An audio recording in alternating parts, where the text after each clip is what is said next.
Striving for the Luxury Liner, Volume 23 Chapter 1. If like, please support me on Ko-fi and subscribe my Patreon for novel request.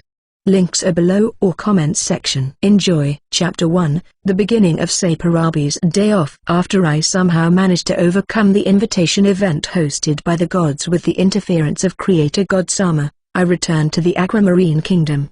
I reunited with Camille-san and the others at the Beastman village. Some kind of incredible stamp has been obtained, and the parallel construction of Beastman City, canals, and reservoirs is almost complete.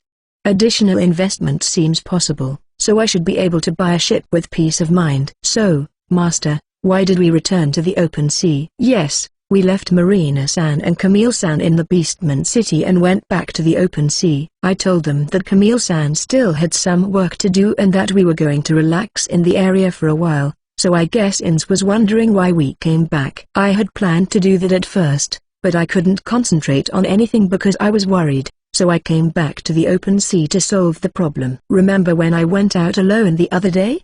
Someone told me that Saparabi can also enjoy food, drink, and entertainment. Ins and Felicia have divine protection, even if it's only minimal, so it should be okay to talk about God directly. But while Felicia is fine, Ins gets quite nervous just talking about the existence of God. Even though she's venting a lot of her frustration indirectly. On Earth, people believed in gods or not as they pleased, and even those who believed couldn't prove their existence. In comparison, in this world, the existence of gods has been confirmed, so the belief and respect for them are very strong. I'm actually a little curious how they would react if I mentioned that I took a bath with the goddesses or that I made creator god Sama sign a black contract. But I won't say it because it would cause a big commotion. If Claretta-san found out that I made the god of light Sama wear a micro bikini, it would be a disaster. I see, so you wanted to give Saparabi-chans a reward. Felicia, that's right. I see. You felt bad about making them work so hard without giving them anything in return. Ins, that's right too. Ins is closer to the right answer, but it's not quite perfect. There's also the matter of paying respect to the horned rabbit I killed and giving bribes to divert their hatred. In fact, that's the main purpose. Well, that's why I'm going to give the Saparabis on a Chris and the Chateau a vacation and permission to eat and drink. So Ins and Felicia, please keep an eye on them. I want to believe that they won't attack me just because I've given them time off, but just to be on the safe side, I want them to stay close by. Violence is forbidden on board, but the Saparabis feel like the ship's equipment, so I can't be sure, and it's scary. I've appointed Alessia-san and the others as security so they can fight as part of normal training. I understand. Got it. Felicia, you seem a bit happy. Do you understand? I'm starting to get a little excited at the thought of getting closer to the Saparabi-chans. In fact, I had a rabbit when I was a child. So Felicia likes rabbits. Come to think of it, I've seen her pet the Saparabis a few times. But I think I heard that rabbits are prey for hunting. Was she trying not to make me feel uncomfortable? At the castle, Camille-san and the others have their own Saparabis, so if that's the case, maybe Ins, Felicia, and Alessia-san should have their own as well. No, that's not good. Then there would be Saparabis all around me. I still feel guilty about the Saparabi, so I want to avoid that situation. That is true. They're allowed to eat, so maybe we can have dinner and sweets together. Fufu, that sounds like fun. I'd be really happy if Felicia could establish a good relationship with the Saparabi and reduce their resentment towards me. Thinking of practical things, I summon the Chris and the Chateau. I've seen it a few times, but the sight of luxury liners lined up is still impressive. By the way, Master, what about the Saparabi-chans on the castle? How will they go on vacation? I had asked myself the same question. Since Saparabis are summoned beings, it would seem that it would be possible to replace them or have them take turns on vacation, but considering how they get used to their jobs, places, and people, it might not be appropriate to replace them randomly. Besides, even if we could, the castle operates far away from me, so it would be difficult to provide detailed care. I will consult with Camille-san about the castle and ask her to give them permission for vacations and meals. Well, Camille-san is busy right now, so I'll probably ask her on the way back. I feel bad giving her more work when I've already handed over so much of my own. Well, once the work I've given is done, I'll give more work. You have to consider the customers over there. I'm a little surprised when Ins expresses a reasonable opinion. But she's right, it would be difficult to suddenly give the Saiparabi, who are helping the customers, time off. Then I'll gather the Saiparabi first. We went to the hall of the spacious chateau and called for the Saiparabi to gather. Well, it was just a matter of calling back the Saparabis assigned to the chateau and Chris. Wow, Master, this is amazing. There are so many Saparabi-chans. There were so many of them. Felicia, who had confessed her love for rabbits, was excited, and Ins nodded in admiration. But that's understandable.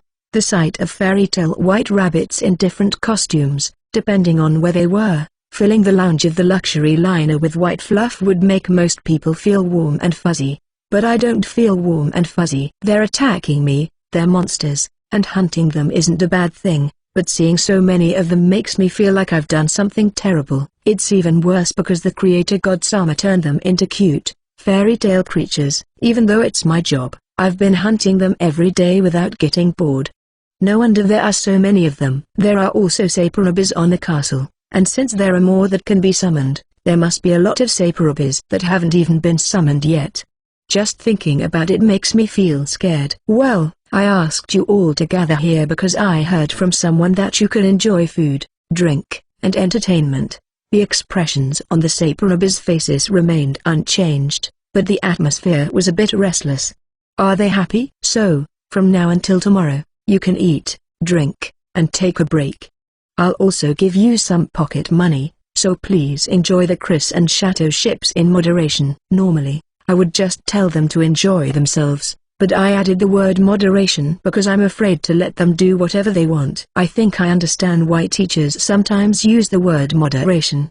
It means that you have to have a lot of trust in someone to let them do whatever they want. By the way, the allowance is 5 silver coins.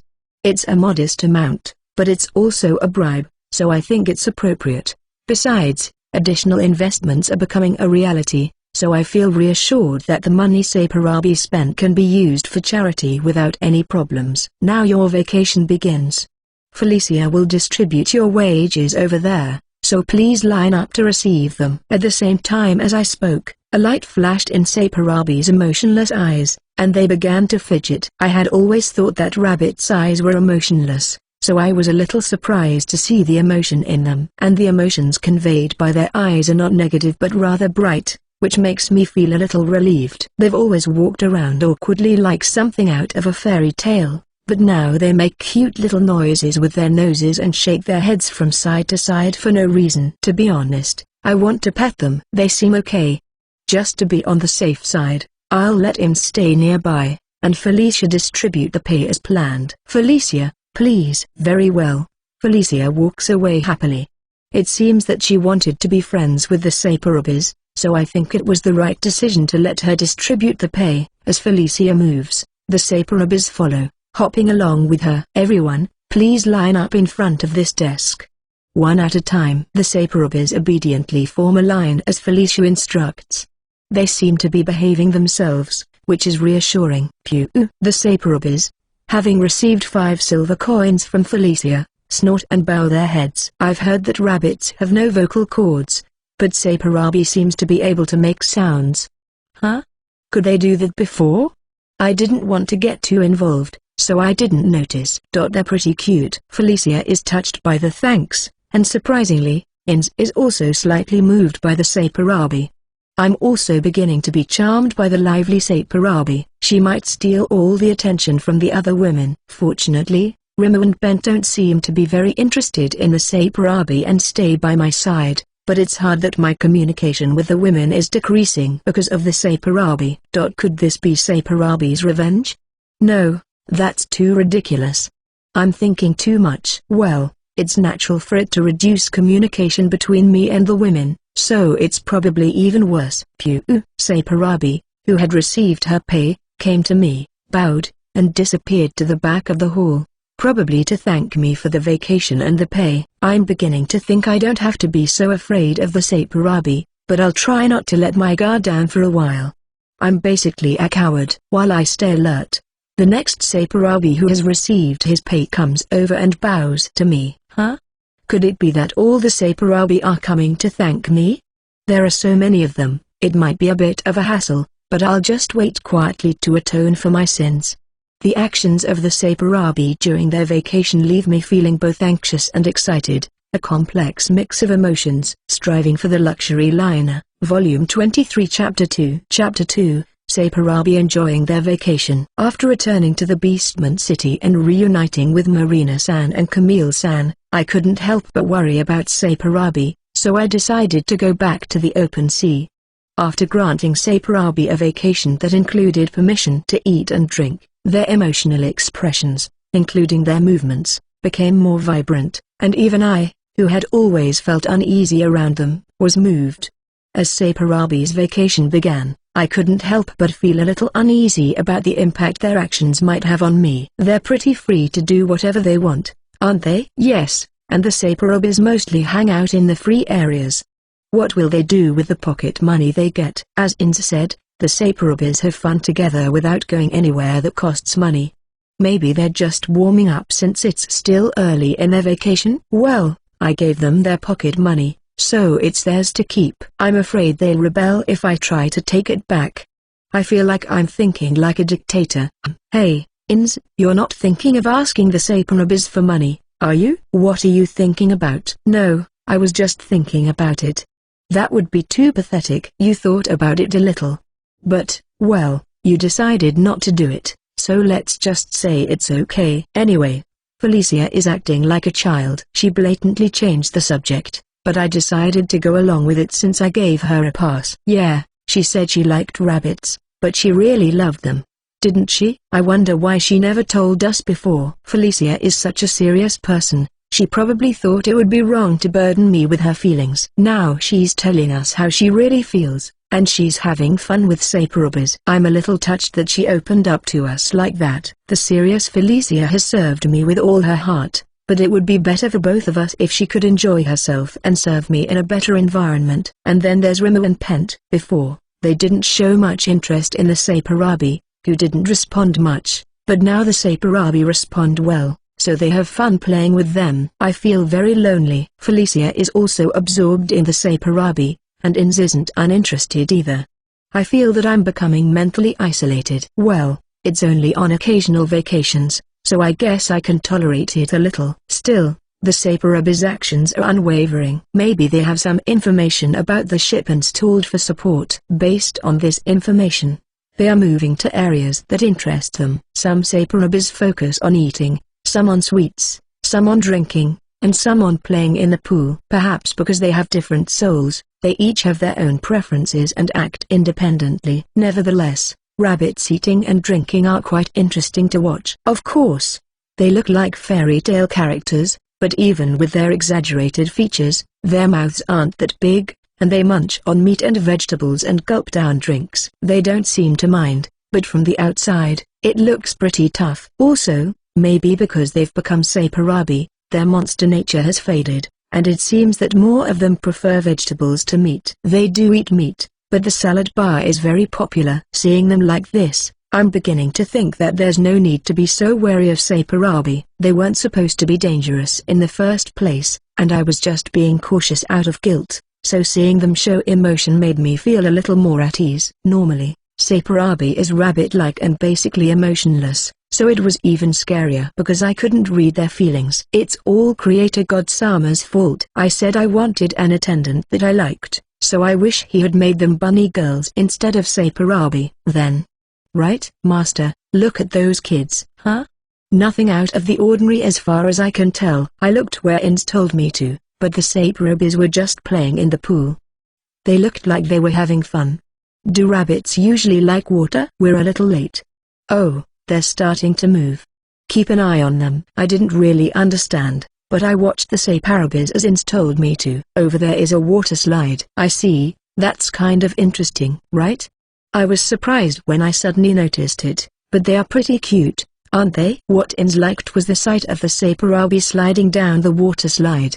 They didn't just slide down normally, but about 10 Saparabi formed a train and slid down together. They weren't doing any weird poses, just sliding down in a tight line, but the fact that they were fluffy Saparabi made it strangely charming. Also, the fur of the Saparabis is very strange.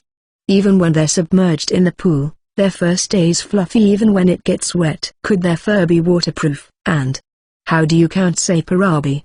Rabbits have ears, but Saparabi seems a bit different. Well, ears will do. So, Master, what do we do now? These little ones don't seem to need any help. That's true.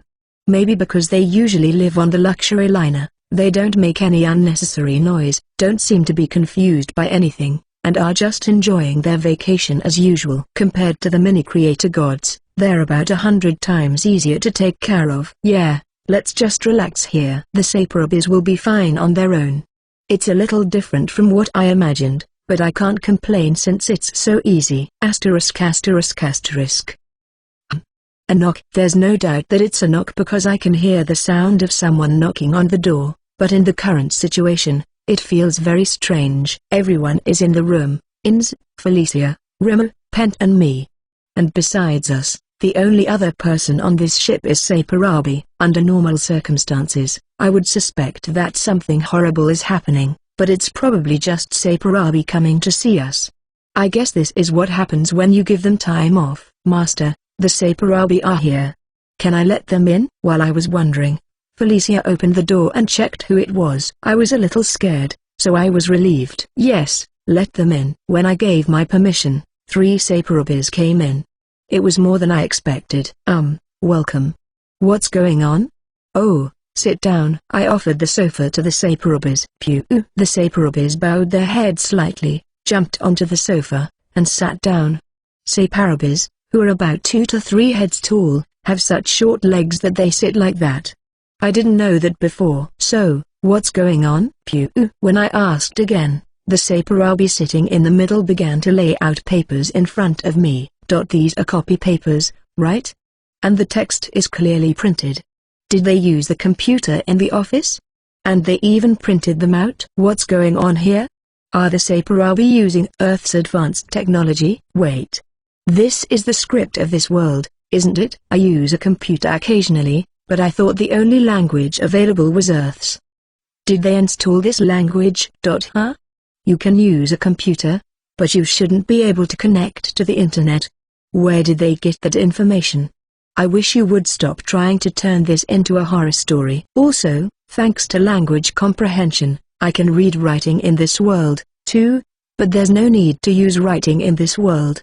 Japanese is fine, right? If they're so good with computers, they must understand Japanese, right? Also, I don't know how, but one thing I do know is that Saparabi is definitely more computer savvy than I am. Because there are graphs next to the text and tables with numbers in boxes. You can only do that if you know how to use spreadsheets, right? I had a computer in Japan, but I couldn't use it and never thought to try to learn about it. My major in college was completely different. I'm really confused right now. Did I lose to Saparabi? I don't want to say this about myself, but I have relatively low self-esteem. If something is fun, easy, and doesn't get me in trouble, I can swallow my pride. But I don't know how to swallow this. Losing to a rabbit mascot from another world in computer skills? Isn't that a problem beyond pride? Pew. Oh, right, you mean I should read it instead of just looking at it? Got it. That's not good. I'm supposed to be the one in charge, but I'm just blurting things out. Is that what they call the difference in intelligence? If that's how it's going to be, it would have been better if Saparabi had rebelled against me. Pew. Oh, right, I'll read it right away. I've never worked before, but I guess this is what it feels like to have a younger boss. What was it again? How to use Saparabi effectively. Could it be that they're unhappy with the impersonal way Saparabi has been used so far and have come to promote themselves? I don't like aggressive people pushing themselves on me. Even if they're not people. I look through the documents with a slightly negative feeling. A list of what Saparabi can and cannot do, huh? Saparabi can support that, too? Oh, so it can't do that. I see, it can't do things that are physically impossible. It's written in great detail, and I can't say that I understand it all. But I'm sure of one thing. I don't use even a tenth of what Saparabi can do. However, many of those features aren't really necessary on the luxury liner we're using. We're just a few members enjoying a leisurely cruise. I see, That's why they wrote the documents in this world's language. I understand what Sapurabi's purpose is. They're not trying to promote themselves to me but to Camille-san. It makes sense that they came to ask for permission. Probably, even when my consciousness wasn't clear, I felt bored. If that's the case, maybe I should think about things too. There are a lot of abilities I don't need, but there are also a few that I do. I only wanted to give the Sapurabi a reward and a bribe, but the conversation took an unexpected turn. Striving for the Luxury Liner, Volume 23 Chapter 3. I sincerely apologize for the lack of updates over the past few days. I had to attend to various RL matters. While I know this isn't the appropriate place, I'm truly desperate to resolve this situation. I need money to cover my mother's medical bills, so I'm reaching out to you all for assistance. If you donate via Ko-fi or directly to my PayPal, I will fulfill your requests for chapters of novels such as Hero or Demon King, Trading in a Different World, and Demonic Land. Alternatively, you can request new titles that align with the themes of the novels I have already translated. Another option is to join my Patreon, which will give you access to extra chapters from your chosen novel or from all novels on my site. If you're willing to help, I sincerely appreciate it. Thank you very much, and please enjoy this chapter. Chapter 3, Work Style Reform. In order to give rewards and bribes to the Sapurabi, I went out to sea and granted permission to the Sapurabi of the Chris and Chateau ships for a vacation and meals. Upon receiving the permission, a spark of joy lit up in the Sapurabi's eyes, and their actions began to show emotion. This increased the charm of the rabbit-shaped mascot, Sapurabi. Their cute gestures made Felicia and Ins grow fond of them. In addition, the Sapurabi that had gained sentience began to advertise themselves. Camille-san is busy right now, so maybe I can introduce them when we return after settling things with the Beastman village. I had already planned to discuss the castle's Sapurabi at that time, so this was perfect. The Sapurabi nodded in agreement. They seemed satisfied. Next, the Sapurabi sitting on the left side started arranging documents. It seems like it's not over yet. You want me to read it, right? Is this necessary? The second Sapurabi's proposal overlaps with the first in many ways. The details of assigning a dedicated Sapurabi to each store and setting up a rotation system should be discussed with Camille-san. The same goes for liberating the consciousness of the Sapurabi while they are working. Sapurabi are already very popular in the castle, and if they become even more conscious and more like living creatures, the Sapurabi enthusiasts might go crazy. The Sapurabi nodded vigorously, indicating that it was necessary. And in doing so, he tapped the part 1M hesitating about. So this is what he really wants. One idea is to give them names and designate them as our dedicated Sapurabis. This has already been rejected. Even in the current situation, Ins has been swayed, and Felicia has fallen completely. Alessia-san and the others would probably react similarly. If I introduce a special Sapurabi there, the time I can spend with them will decrease. I don't care if people call me narrow-minded or say I lack confidence. I prefer the charm of women to the cuteness of Sapurabi. Besides, naming them is a huge hassle. I'm already struggling to name the ship, and even if it were just one or two, there are too many Sapurabis. I thought about just naming the main members, but my personality makes me feel like I have to name all the Sapurabis if I name one. Besides, Peter is the only name that comes to mind.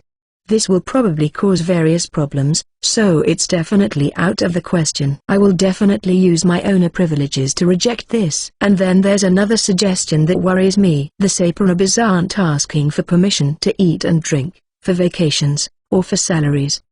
They just want to be able to work in various shops with their consciousness unrestricted. I've already decided to consult with Camille-san about the castle. So this is about the luxury liner I'm using. According to the Sapurabi's documents, allowing them to work in a relaxed state of mind will allow them to provide services that were previously impossible, making the ship more vibrant. Even though I'm used to it, living on a luxury liner with a small number of people is quiet, and I can't say I don't feel lonely. If we can realize the potential of a luxury liner, it's worth considering. There's nothing to worry about. It's true that I'm not good at it, but knowing that I have the willpower to do it, limiting it would make me feel guilty, and I wouldn't be able to enjoy my daily life. Alright.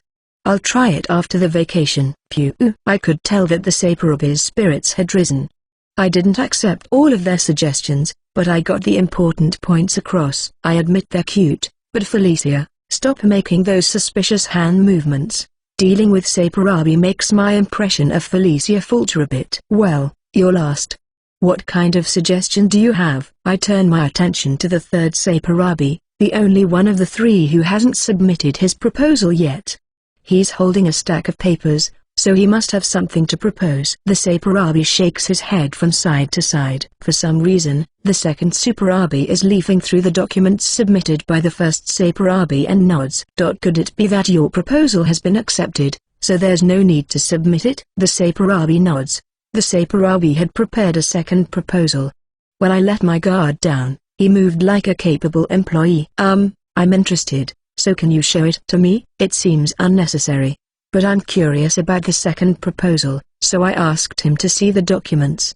I felt like they were reluctant to show it to me. It's very well thought out. The first proposal was for the entire store on a luxury liner, but the second proposal is to limit the number of stores and gradually increase the number of stores managed by Saparabi once they have developed a sense of purpose. I see, that's why he was reluctant to show it to me. Personally, if both the first and second proposals had been presented to me at the same time, I would have supported the second proposal to be on the safe side. In fact, I'm now considering switching to the second proposal. However, the three Saparabi are looking at me with teary eyes, so it's hard for me to change my mind. I understand that it would be sad if the full amount requested was unreasonably reduced. A skilled manager could make a ruthless decision, but I'm not skilled, so I can't make that decision. Please rest assured. It's okay, I don't plan to change my mind, so you can relax. The Saporabis make a gesture of relief. They've really become more expressive. The Saporabis' vacation ended without a hitch. There was no need to lift a finger, and Felicia, Rimmer, and Bent were busy entertaining the Saparabi, who were enjoying their vacation. Then the vacation ended, and the Saporabis' consciousness, which was supposed to be shut down, remained intact as the Saparabi pre-opening began on the chateau. Then please open when the clock strikes 9. Normally, my luxury liner is open 24 hours a day, but this time, I decided to make a clear distinction between opening and closing times, so the ship would open at 9 a.m. and close at 5 p.m. At my signal, the Saporabis scattered to their respective posts. They were full of enthusiasm. Wow, the Saporabis are really excited. At exactly 9 a.m., fireworks went off, and firecrackers exploded. I thought I knew most of the ship's facilities, but I didn't know they had fireworks and firecrackers. I wondered where they got them from. But it turned out that the Saporabis used magic or sorcery to create the fireworks and firecrackers. I don't know if it's magic or sorcery, but I didn't know the Saporabis could do that. I'm surprised. The loud fireworks and firecrackers finally stop, and the pre-opening begins. The atmosphere is totally different. As I walk around the ship, Ins murmurs her impression. Yeah, as Ins said, the atmosphere is totally different. Even though Saparabi's consciousness has been unlocked, they are still the staff of a luxury liner, so they do not act foolishly but stand elegantly. It should be the same as before, but with Saparabi's consciousness released, it feels like the entire ship has come to life. Let's have breakfast first. Since we decided to postpone breakfast, I'm quite hungry. Rimmer and Pent also got restless when they heard about breakfast, so let's keep going. When we stay at the chateau, the standard breakfast is a buffet, so I plan to stick to my usual routine to see if there are any differences. Master, the Saparabi-chans bow slightly and wave as we pass. They're so cute. Since Felicia stopped hiding her love for Saparabi, she's been playing with them quite happily. And because she loves them, she doesn't miss even the smallest changes in them. Still, I've heard that people overseas aren't in the habit of bowing. But do Saparabi bow? Maybe they adapt their behavior to mine because I'm Japanese. I entered the buffet and chose my food as usual. I make a conscious effort to eat vegetables at the buffet. I usually eat a simple meal in my room for lunch and dinner, or sometimes I treat myself to a luxurious meal at the chateau's restaurant, so I cherish that time. It's just an ordinary salad. It tastes good, as usual. Master, the bread tastes different, huh? Let me try some. I take a piece of bread from Inns and taste it.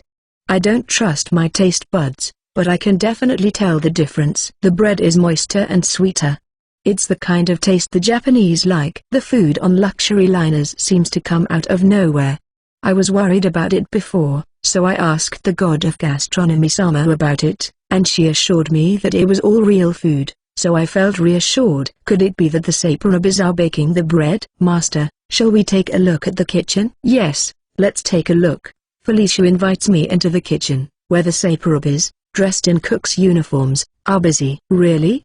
If you give them consciousness and give them a task, they start cooking on their own? Come to think of it, the first documents I was shown mentioned cooking. I skimmed it, but this is what it meant. It feels like I've entered a dream world. Felicia looks happy, but it feels like a fairy tale. I'm more confused as to how it got that way. Oh, did the saporabis make the salad, too? But unlike the bread, I couldn't tell the difference in the salad.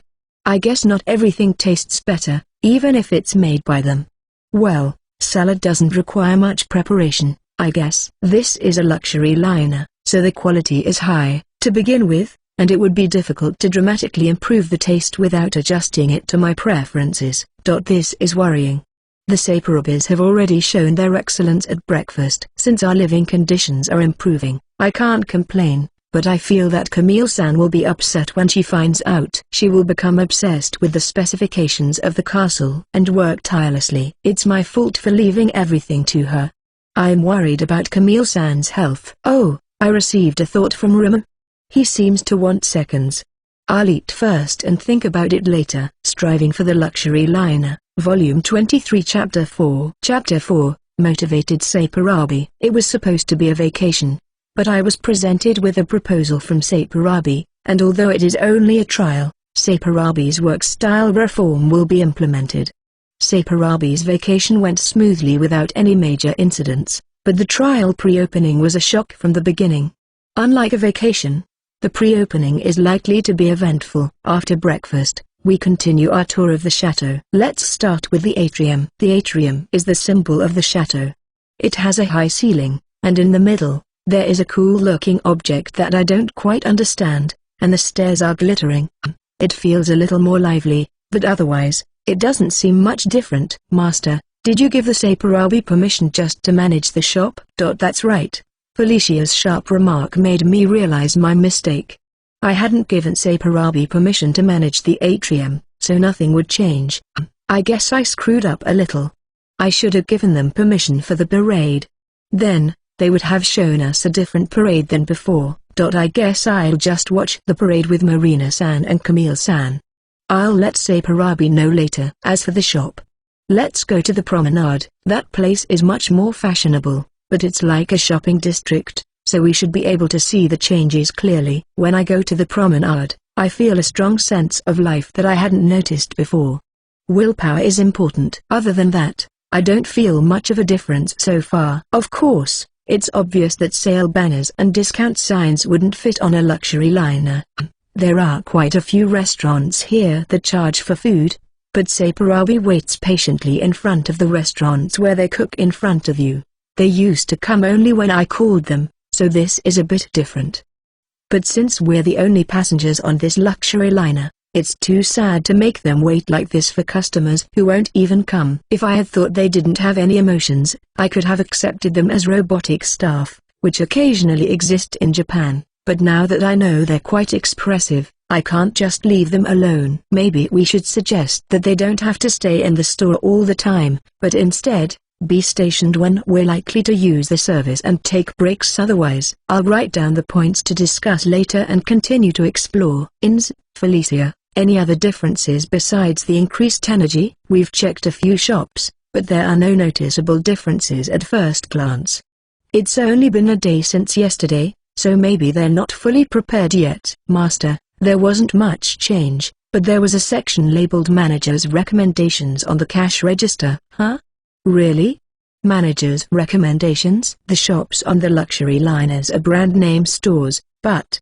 well, let's have a look. I also appointed the staff, but I don't remember appointing a manager. Could this be a recommendation aimed at us? Sapurabi nodded. The store we entered this time had relatively casual items, but the recommended corner had items that ins, Felicia, and I would like. We are the only ones here now, but I have a feeling that there will be more items in the recommended section once we reunite with Alessia-san and the others. Maybe they look at statistics and things like that when it comes to setting up the recommended section in the castle, which gets a lot of customers. That's kind of interesting. For lunch, we decided on a steakhouse with a variety of meat dishes, as Rima requested. Huh?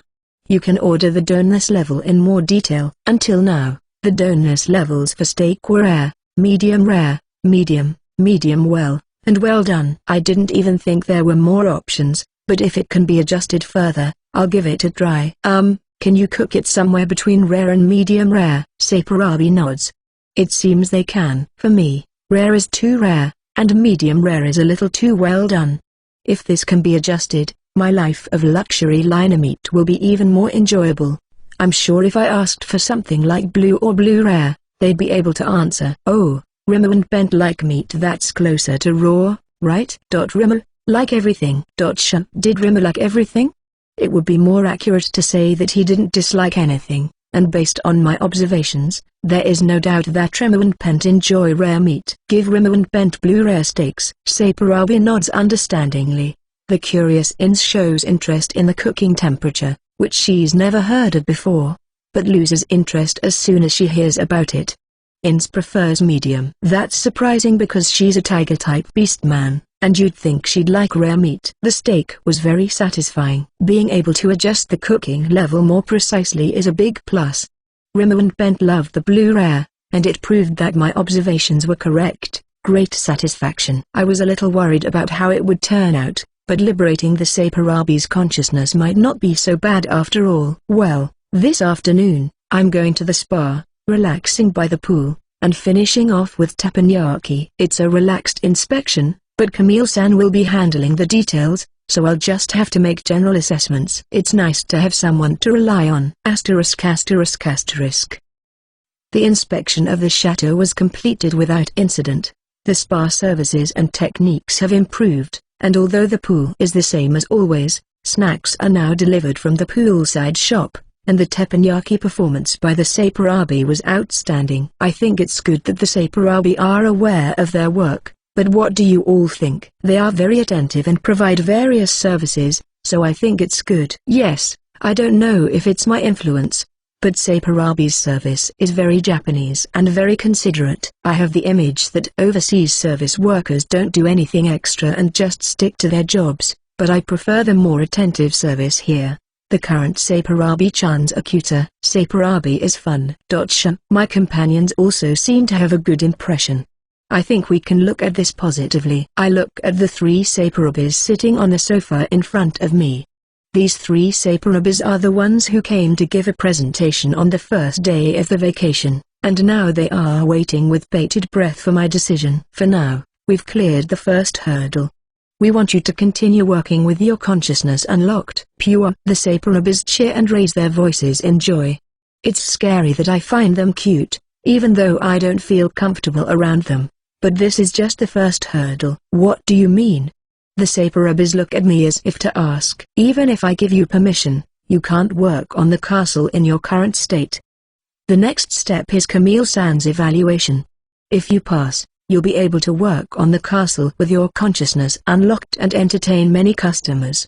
You'll also be able to discuss which ship you want to work on. Since I'm the owner of both the ship and the Sapurabis, you may wonder why Camille-san's evaluation is necessary.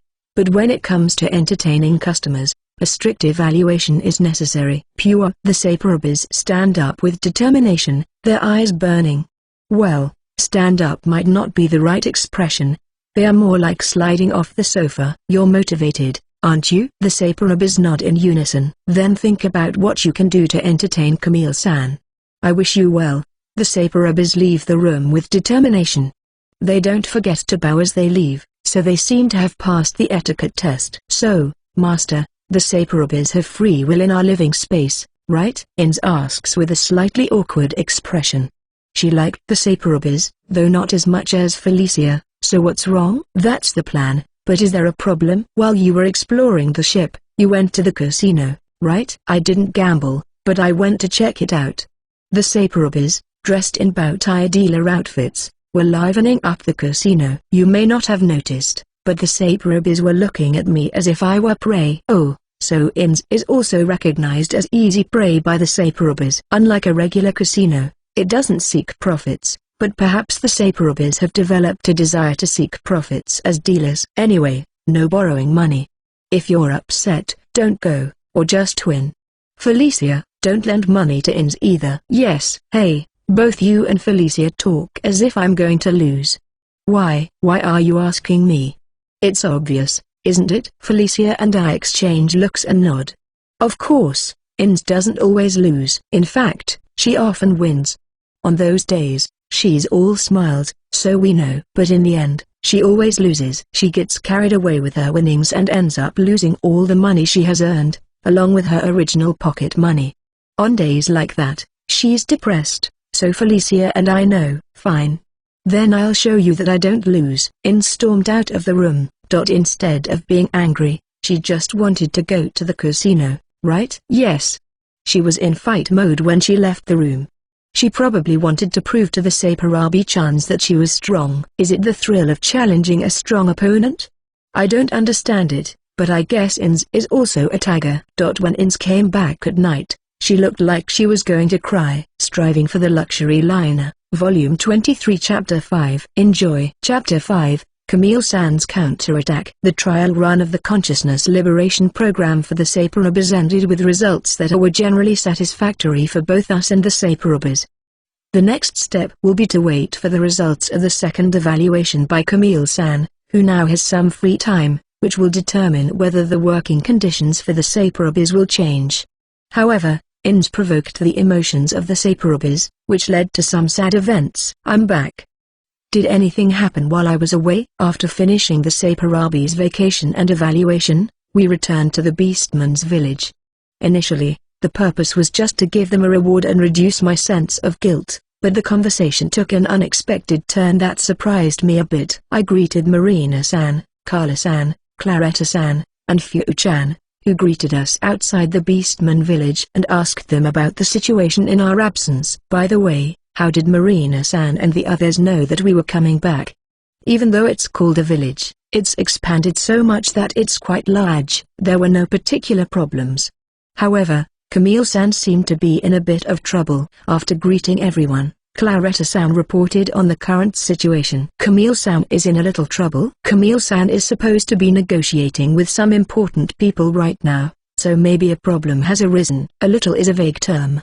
If they make unreasonable demands, we can respond accordingly, but if it's just a little bit, it's hard to know how to respond when dealing with people in power. The question is how much to give. Let's go greet Camille-san and hear what she has to say.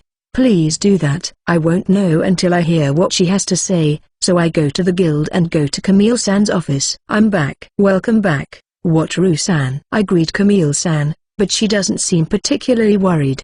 As Claretta-san said, it must be a minor problem. Camille-san, you seem to be in trouble. Is there anything I can do to help you? Actually, I'm just dumping my work on her, so it's only natural that I help. There's a little problem, or rather, a troublesome matter. Everyone, I need to have a serious talk, so please leave the room and take a break. Camille-san sends the Toyumi Trading Company employees out of the room. Huh? I thought it was a small problem, but maybe it's a big one. I'm getting nervous. Actually, the higher-ups in this country, including the king, are in favor of the castle's arrival. Oh, I see. Well, just the fact that the castle is docked here has a lot of influence. I thought there was no need to send the staff out if that was the case. But since the owner of the castle is supposed to be the magician, she probably wanted to be considerate.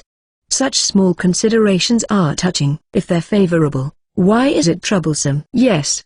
They heard rumors about the castle and gathered information, but since it's such an influential ship, they said they couldn't give permission to dock without seeing it for themselves. Ah, I see. I can understand that. A country can't just give permission for something it doesn't know anything about. I see. Wait a minute. In that case, It's surprising that the Kingdom of Latina gave permission. We had almost reached an agreement during the discussions in the southern city. This country isn't as far from the Kingdom of Brescia as the Kingdom of Aquamarine, so nobles and guild leaders came to inspect the castle. I greeted them myself. I think the fact that accurate information was conveyed was a reassuring factor. I see. It's located halfway between the Kingdom of Aquamarine and the Kingdom of Brescia, and unlike the Kingdom of Aquamarine, which is an independent island, it's connected to the mainland. This must have lowered the barrier to visit. The depth of information affected the difficulty of getting permission. But what's so complicated about it? Whether it's an inspection or a regular route, the castle will dock once, so we just have to show them and give them permission, right? The distance the ship travels is the same. It's because it's the first time, so we want to make a big impression with the castle. If we don't get permission, we can't bring in guests from other countries. It's all about first impressions. I'm sure the castle alone can make a great impression, but imagine a huge ship docking with dignitaries from the Kingdom of Latina and the Kingdom of Brescia on board. Then, the dignitaries of the Aquamarine Kingdom board and the glamorous social gathering of the three nations begin. It's not a bad idea. It's not a bad idea, but if you think about whether it's absolutely necessary, it lacks impact. And socializing can be done even if it's not the first time. So Camille-san is worried, too, but it doesn't seem like a serious concern. As a businesswoman, it's a dilemma that comes from the desire to maximize profits. Can't it be arranged as a one-time special permission for the nobles to board? It wouldn't be bad for the Aquamarine Kingdom to establish relations with the powerful of other countries, right? Then they could inspect it during or after the social gathering and make a decision. I don't think it's that complicated. I think your request will probably be granted. However, it would be a favor from the castle, and it could lead to a debt. Is that so? I think it's okay since we're the ones granting the favor, but negotiations between countries might not be so easy. If that happens, other countries such as the Kingdom of Brescia, which has refused to interfere so far, and the Kingdom of Latina, which is new to the scene, will also try to gain influence over the castle. Really? This is getting complicated, and I'm starting to lose track. If it's too much trouble, why don't we just start regular routes between the southern city and Cagliari for now? At first, I thought there might be some problems, but now it smells like a power struggle and a fight for privileges. It's inevitable that privileges will arise where there are profits to be made. But I don't think it's right for us to worry about such people. It may sound harsh, but aren't we in a superior position, as the ones giving the benefits? Are you sure you can be so assertive? It might affect the construction of the Beastman City. So that's why Camille-san was so reluctant, even though we're in a strong position to negotiate. It's okay. I think it will be good for Beastman City in the long run, but right now, we have a lot of work to do with the construction of the city, the waterways, the reservoirs, the villages, and the fields. Please consider the castle as an additional measure. There's no need to negotiate weekly for the sake of the Beastman City. The purpose of the castle is to provide work for the Beastman City.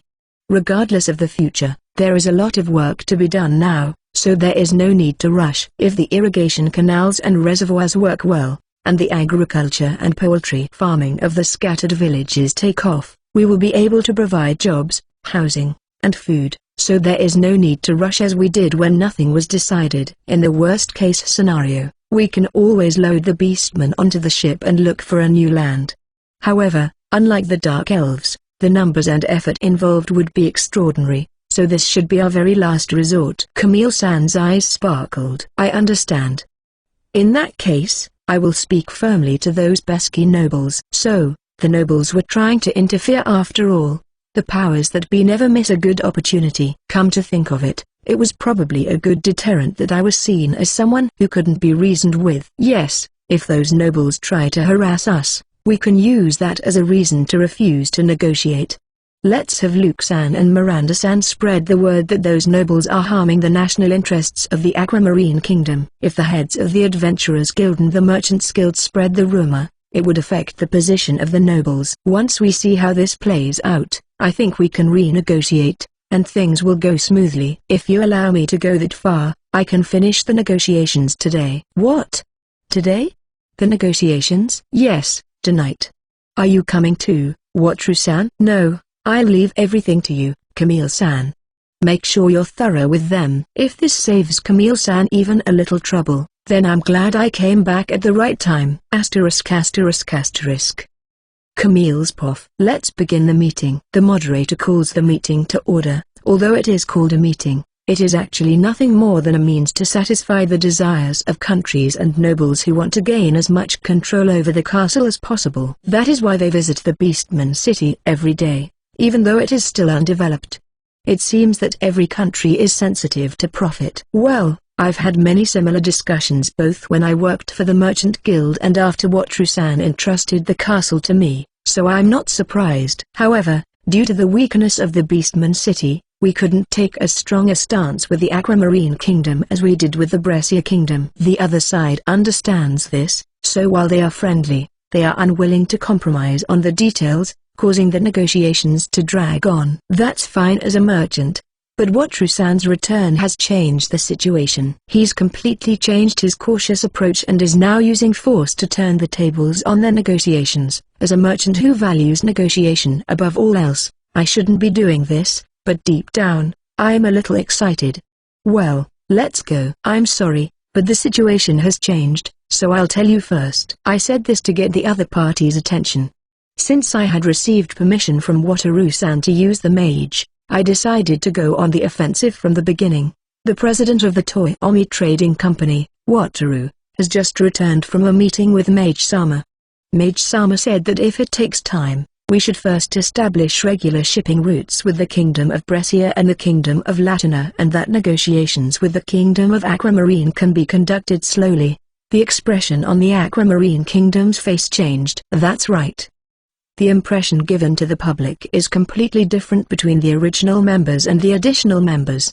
Since the premise of the negotiations has been undermined, they must be panicking, right? I wonder how they're going to counterattack. I'm very curious. Striving for the Luxury Liner, Volume 23 Chapter 6. Chapter 6, Camille-san looks satisfied. When I return to the Beastman City, Claretta-san informs me that Camille-san is a bit upset. After greeting her upon my return, I asked her what was wrong, and she told me that it was not a big problem, but she was not sure if she should just leave it alone. I understand that it's difficult to deal with such a sensitive issue, so I offer her some information that might help her negotiate more assertively. I wonder what the outcome will be. Camille's poff. Camille Dono. Please wait a moment. Count Orban Julian Book, the representative of the Aquamarine Kingdom's negotiating team, rushes into the negotiations looking nervous. Until now, he'd been watching the negotiations and leaving them to his subordinate barons, but it seemed he couldn't stay silent any longer. Yes, we have also changed our policy, so we have time. Please take your time to think about it. If this takes too long, the regular shipping route between the two countries will be established for real. Is the decision to establish the regular shipping route between the two countries final? There are concerns that it will affect the Beastman City, aren't there? The Baron who had been in charge of the negotiations asked questions in a different tone than before. He must have thought that he could use the Beastman City as a bargaining chip and was stalling, expecting us to give in eventually. Mage-sama is someone who finds the mundane world troublesome and has chosen to live in seclusion, so prolonged negotiations would be a hassle for him.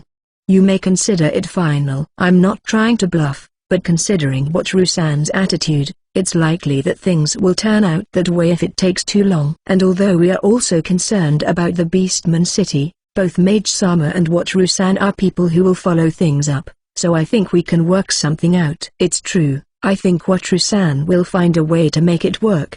First of all, the regular shipping route is a great advantage for the Aquamarine Kingdom. Even if the negotiations fail this time, considering the benefits to the country, there is a high possibility that the regular route will eventually be established. Since the possibility is high, I can't help but think that they should have accepted it without negotiating in the first place, but it's natural for most organizations, not just countries, to try to get as much benefit as possible through negotiations.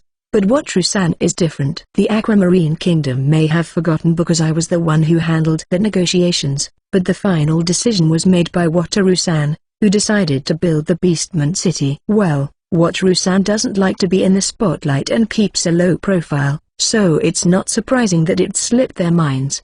Still, it was careless of them. You can't expect common sense in negotiations from someone who puts their feelings before profit. Can we take this back and discuss it, Ara? Isn't Your Excellency Count Book the one with full authority? We can wait here if you need time to think, but Wataru is about to leave the Aquamarine Kingdom. In that case, I can't guarantee how the situation will develop. After all, Mage-sama seems to be acting on his own. It's likely that if we leave now, a decision will take quite some time to make. They will probably send an emissary back to the royal capital to set a date for the next meeting in the near future. In the meantime, they will be desperately trying to think of something to do. But we have no obligation to go with them. Can't you ask the mage for more time, Camille Dono? I would prefer a quick decision, so even if I could ask, I wouldn't. I have never met Mage-sama personally. He is known to be a misanthropic individual. Our Wataru was able to speak with him, but he has declared that he will not negotiate with Mage-sama. Hey, the Count, the Baron, and their entourage all look like they think it's your job to find out something. When I worked for the Merchant Guild, I used to read people's expressions, but now I'm the vice president of the Toyomi Trading Company. Since the president doesn't do much work, it's no exaggeration to say that I'm the one in charge. Even if it's noble, I will prioritize the company's interests. However, some follow-up will be necessary. Mage-sama is a person who owns many wonderful ships, including the castle. Our relationship with Mage-sama is a top priority for the Toyomi Trading Company. If we burden Mage-sama, we may lose the regular shipping route. Even though His Excellency the Count has been given full authority, can he really take on this responsibility? There are many people who are counting on the regular shipping route, aren't there? They fell silent. Then is it possible to ask Wataru Dono to delay his departure? Of course, Count Book doesn't give up. It depends on how long the delay will be. Wataru seems to be urged by Mage-sama to make a quick decision, so I don't think there is much time left before the departure. Both you and Wataru are merchants. Such an inflexible attitude might hinder your business, wouldn't it? He probably wants us to know our place. As you say, Your Excellency the Baron, Wataru and I are merchants. Normally, we would grant your request. But since we do business in various countries, we have obligations to other royal families. Of course, if you insist, we can ask them to wait, but in that case, we will have to explain the situation. Is that acceptable? Who are you planning to meet? Count Book is cautious. Many nobles would simply say that we should give them priority. We will meet with the Southern Count in the Kingdom of Latina and the Crown Prince or one of his subordinates in the Kingdom of Brescia. I am the one who will meet them, and the exact date has not yet been set, but we are meeting to discuss regular shipping routes, so it is almost certain that we will meet. I am not lying. No, it was a lie to say that I would wait after explaining the reason.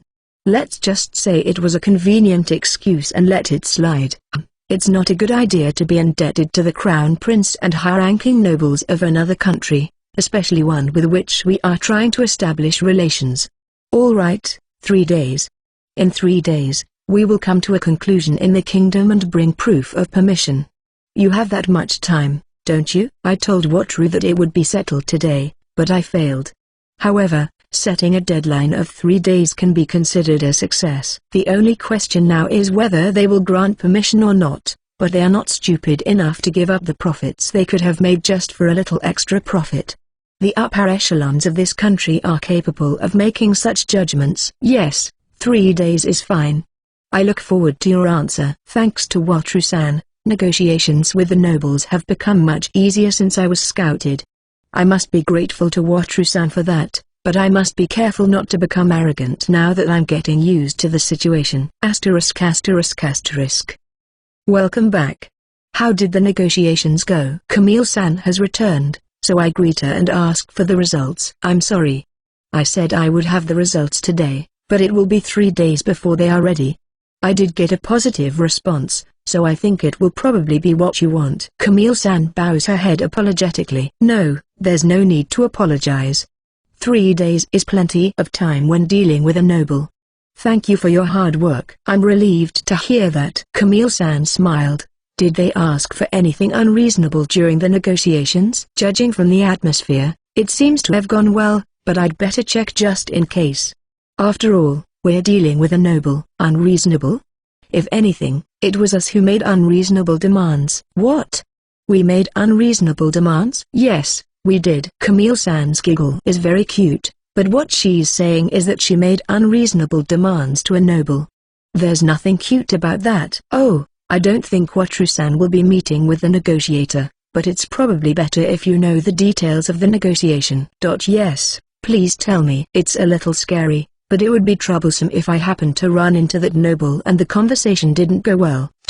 It's not exactly unreasonable, but it does seem like she's pushing the limits. Well, it's not completely false, and although the suspicious parts aren't set in stone, there's a high possibility that they could happen. Well, it should be fine. Thank you for your hard work in the negotiations. If that's the case, then we can depart from the Aquamarine Kingdom the day after tomorrow, right? The Beastman's village isn't exactly uncomfortable, but everything we brought with us is of this world's quality, so it feels quite inconvenient. After all, we live on a luxury liner. There are limitations, but in a sense, we live a much better life than I did in Japan, so living in the countryside of a world where civilization is not so advanced is quite difficult. The toilets are especially difficult. Yes, assuming the negotiations are successful, we'll prepare for 3 days, but it would be helpful if you could give it another 2 days. It wasn't possible to leave immediately after receiving permission. But 2 days was something I could endure. I understand. Then I'll spend that time exploring the area. I almost said I'd take it easy, but saying that to Camille-san, who is so busy, would be like asking for a fight. In that case, it might be better to talk to William-san. Eh? Wataru-san, don't make that face. William-san is working too. I'm sorry. I couldn't help but let it slip. But why William-san? To be honest, Camille-san's words weren't very comforting. If it weren't for work, even a coward like me would have lost my temper. My mood suddenly dropped. Striving for the Luxury Liner, Volume 23 Chapter 7. Enjoy. Chapter 7. Now, since Camille-san seemed a bit troubled, I gave her some cards to help her negotiate more confidently.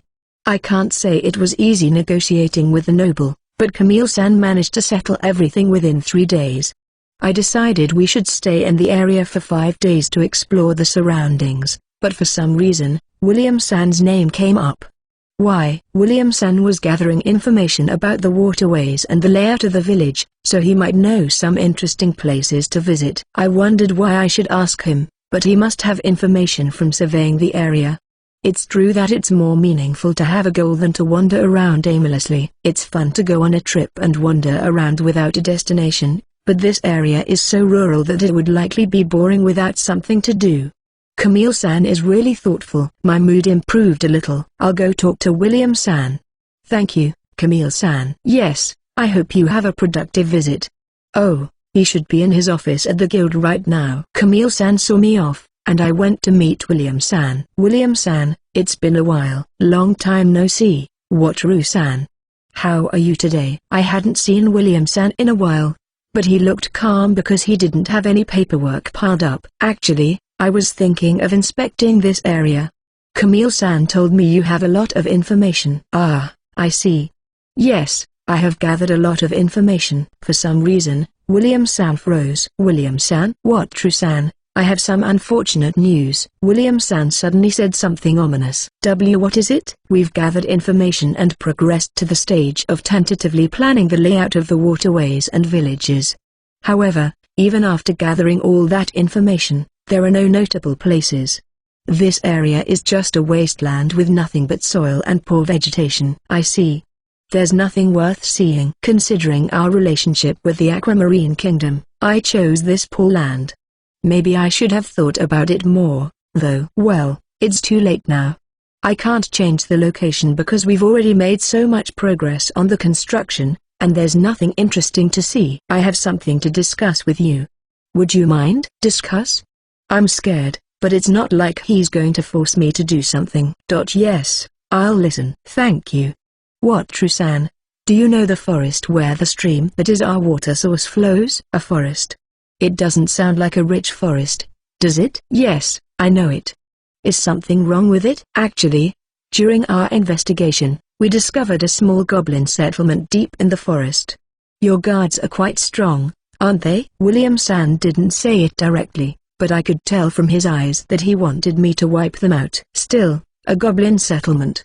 I never expected an event like this, a staple of Isekai stories, to happen at this time. Honestly, the other members are ready to take on the Demon King. But I'm not sure I am. There are strong people among the beastmen, aren't there? Wouldn't it be better to assign the task to them for the future? After all, this is an adventurers' guild. I'm sure someone would volunteer to take on the task if a request were made. We haven't told the beastmen yet. They're still holding on to hope and dreams about their current situation. According to Luke-san, if we give them a request like this, they might recklessly charge in order to protect their current way of life. The guildmaster's reasoning isn't wrong, but I want to know why. For the oppressed beastmen, this place has become worth protecting with their lives. It's not that they will be unable to win, but rather, they are concerned that the beastmen will lose control during the hunt. They would appreciate it if we took care of it. I understand. If the beastmen get injured, it'll be a bad start to the day. I'm not scared of goblins anymore, so I don't mind accepting the request. I'm a little concerned about them putting their client at risk, but my escorts are A-rank adventurers. They conquered a duke's castle in the sea and traveled across dangerous seas. I guess they've judged that goblins aren't a problem. What do you think, Marina-san? Even if the king is there, goblins aren't a problem. William-san said it's a small settlement and that it should be fine even if the king is there. I feel like this might be setting up a flag, but yeah, it should be fine. It would take an extremely rare accident to put us in a tight spot. The worst case scenario would be a dragon appearing, but our members could hunt down a normal dragon. Even if a very strong dragon appeared, we could handle it with the hideaway. We might be in trouble if an ancient dragon appears, but they're also victims of the creator god Sama, so as long as I can communicate with them, we should be fine. A dungeon or a stampede might cause a big commotion, but this place could benefit from a dungeon. Unless it's extremely terrible, I think it would be a good thing. It could lead to more jobs and local specialties. A stampede. I don't think there are enough monsters here to cause one. After all, this is a weak land where even monsters are scarce. Then, we'll take care of destroying that goblin settlement. Should we go to Luke-san's place? No, there's no request at the Adventurers Guild yet, so we'll handle it here. The fee will come from Wataru-san's charity fund. Is that okay? From the outside, it looks like they're paying the fee and solving the problem themselves. No wonder William-san is smiling wryly. It's not quite a money-making scheme, but it's similar. No problem. I was about to say that the fee wasn't necessary, but it was also Marina-san and the others' reward. I couldn't just refuse it on my own. Here are the reference materials. There is no deadline, but please finish before the news spreads among the beastmen. Marina-san, is tomorrow okay? We have time, but I need to confirm with Marina-san and the others because I asked them to escort Camille-san. It's better to start now since it'll be less trouble. Now? Why, physically, it's not a problem, but I just arrived at the beastman's village today. Since we were waiting for Camille-san's return, it's already night. Goblins return to their settlement at night. If we don't wipe them all out there, the ones outside the forest will remain and reproduce. Even if we dispose of them properly, more goblins will appear and reproduce. But we can buy some time. I see.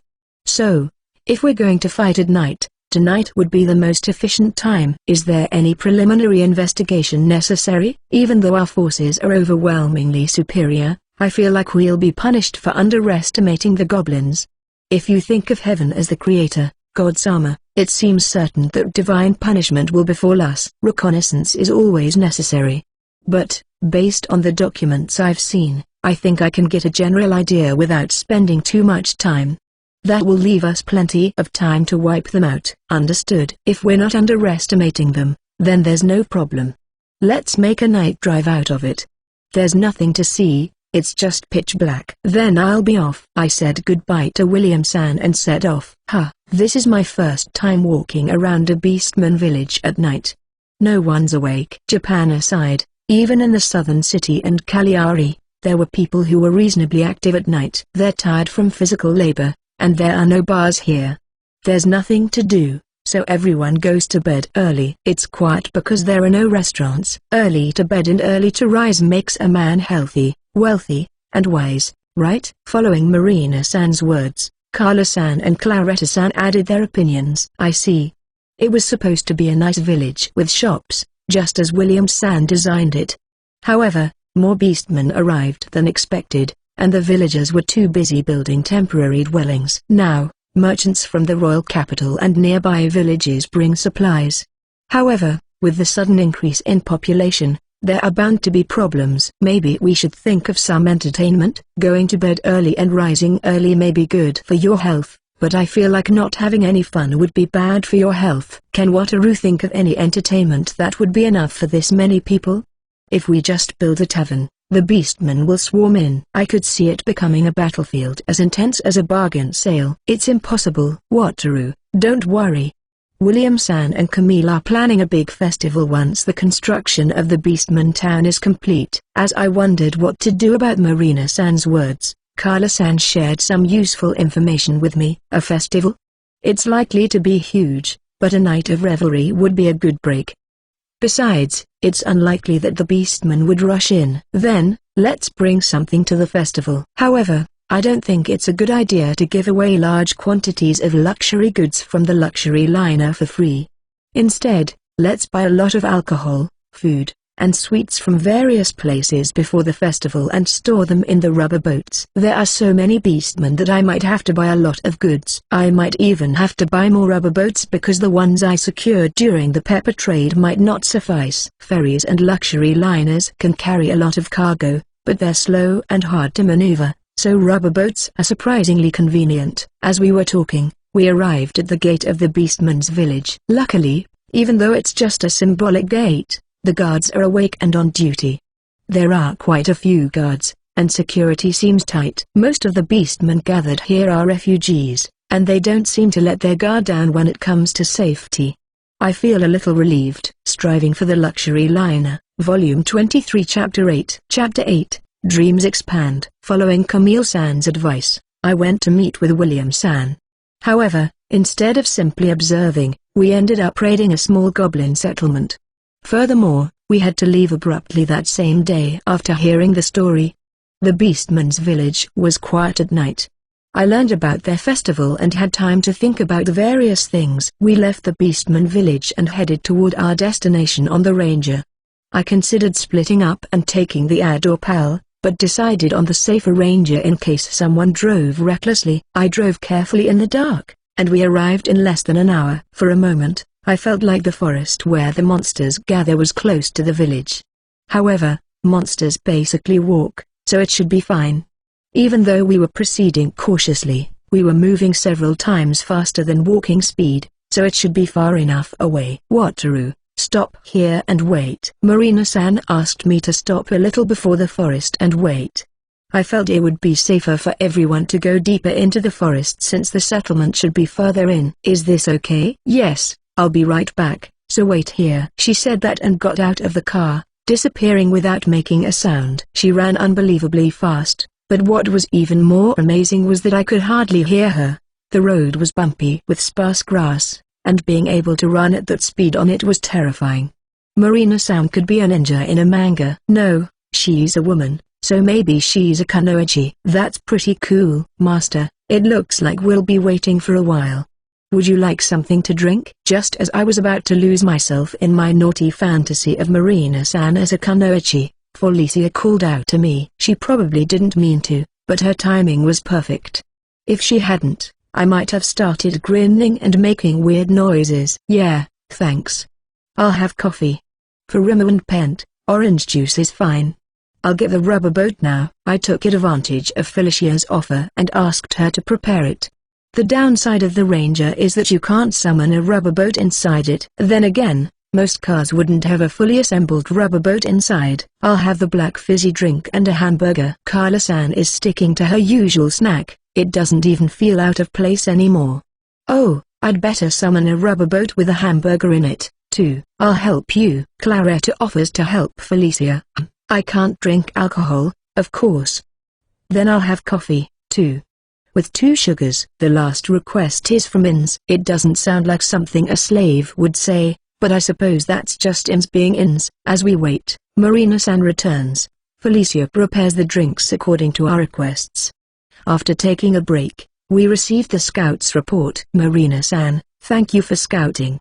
So, how did it go? The goblins are no problem. The king isn't there, and they're leader class at most. If we surround and attack them, it'll be over quickly. I want to say that's good news, but I have a feeling the goblins won't be so easy to deal with. Any other problems besides the goblins? The goblins are near an undiscovered cave, so they're probably doing something there. There might be something in the back. Goblins are doing something in an undiscovered cave? Could there really be a dungeon? The idea of an undiscovered cave is romantic. I'm starting to get excited. This goblin hunt could have a significant impact on the future of the Beastman city. Is it possible to explore the cave after we've defeated the goblins? Yes, I checked it out from the outside, but I didn't sense anything suspicious inside. Huh? If there's nothing suspicious, does that mean it's not a dungeon? If it's not a dungeon, then maybe there are minerals or something. There are a lot of people in Beastman city, so having more work like this might not be a bad thing. It opens up possibilities. In that case, let's finish off the goblins quickly. Understood. I'll show you the way. Marina quickly finishes her juice and stands up. I would normally take a little longer to rest, but I was so excited about the unknown cave that I hurried her along. Once we're done, I'll treat Marina-san and the others to a luxurious, relaxing time. I underestimated how difficult it would be to walk through the forest. I thought it would be easy since Marina-san came back while I was having coffee and chatting. But I'm not used to the forest, so I slowed everyone down, and it took nearly 2 hours. At one point, I considered riding the ad alone, but I didn't want to disturb the forest with engine noise, so I walked on my own. Yeah, I thought fighting goblins would be easy, but the mission includes reaching the destination. My lack of experience with adventure, except when I first came to this world, has become apparent. Is that a settlement? It's more like a collection of ruined houses than a settlement. The higher ranked the monsters, the more intelligent their subordinates become. This improves the quality of the buildings. Therefore, the quality of the buildings can be used to gauge the threat level of a goblin settlement. Since some of the houses resemble dwellings, there must be at least some leader-class goblins there. I see. So, there's a guideline for that.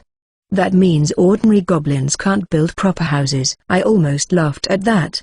But since I don't have the confidence to build a proper building myself, I'll refrain from making fun of them. It would be possible with the right tools, but goblin carpentry tools probably consist of stones and knives they picked up. When you think about it that way, those ruins seem impressive. What should we do now? Carla and Wataru will stay at the front of the settlement. I'll take care of the leader alone. I'll cause a commotion to flush them out. Then, Ins, Claretta, and Felicia will surround and attack them. Wataru and Carla will take care of any goblins that escape to the front. Dealing with goblins doesn't seem particularly difficult, so everyone nodded in agreement. I nodded too. The priority this time seems to be on not letting the goblins escape rather than on safety. If the enemy were stronger, we'd probably proceed more cautiously. Then, if there's any trouble, just rush in. With that, Marina-san disappeared into the darkness. She really is a kunoichi. Well then, Master, I'm off. Master, I'm off. Carla, please take care of Master. Yes, don't worry. Ins and Felicia also scattered to the left and right with Claretta-san. Wataru, don't be nervous. If any goblins come, I'll take care of them. Thank you. Although Carla-san gave me some reassuring words, I was thinking that I might try to fight this time, which was unusual for me. If she seemed to have some spare time, I would ask her to divert the goblins. After a while, we heard goblins crying out from the settlement. The noise grew louder, and screams could be heard everywhere. Everyone must have charged in at the signal from earlier. Oh! Several small shadows are fleeing toward us. Carla-san steps forward and takes a stance. It's probably too early to ask her to hand the goblins over to me. It's been since the forest near Western City that I've fought goblins. I'm starting to feel nervous. Huh? Light from above. Remo. The goblins running toward us were pierced by a spear of light and fell without screaming. Remo. Remo defeated them. Am I amazing? You're amazing, Remo. Remo is incredible. Thank you. I have something to say, but Remo is so cute that it doesn't matter. Pent starts making shushing noises, so I pet him to calm him down. If he joins the fight, things will get out of hand. For now, Let's give up on this battle. I'm a merchant, after all. A few goblins try to escape, but Tremor and Kyla-san easily defeat them. Some time passes, and the battle ends without any real excitement. With members who are overwhelmingly higher level than the A-rank adventurers around here, it's no wonder there weren't any thrilling moments. But that's okay, the main objective is the unknown cave. Initially, the objective was to defeat the goblins, but after hearing about the cave, my goal changed. We quickly destroyed the goblins' dwellings and remains with Ince's flames, being careful not to start a fire. The cleanup is complete. Let's go. Marina-san, please guide us to the cave. This way. Guided by Marina-san, we passed through the goblin settlement and went further into the cave. Is this where the ground cracked open to reveal a new cavern? It feels more like a collapsed cavern that revealed itself. If the crack formed recently, then it makes sense that it hasn't been discovered yet. We're exploring underground. I don't think there's an underground empire, but I can't help but get a little excited. Marina-san, is it safe for us to go down? Yeah. There seem to be a lot of clumsy goblins coming and going. The fragile parts of the cave have already been destroyed, so they're safe. But we still need to be careful. Also, there are no monsters. I didn't realize that goblins' clumsiness could be such an advantage. In a way, they're more useful than cave canaries. Especially since it doesn't hurt my heart. As for caution, let's not act recklessly. Keep in mind that I need to be able to summon the rubber boat and the hideaway immediately. Let's go inside. Marina-san leads the way into the cave, or rather, the crack. The goblins were really acting recklessly. There are collapsed areas everywhere, and in some places, goblin feet are sticking out. As long as we don't act carelessly, I think we'll be fine, but seeing feet sticking out of the ground is still pretty scary. Mushrooms? As we cautiously move further in, we come across a patch of them. Mushrooms. If they're edible, they could be a treasure.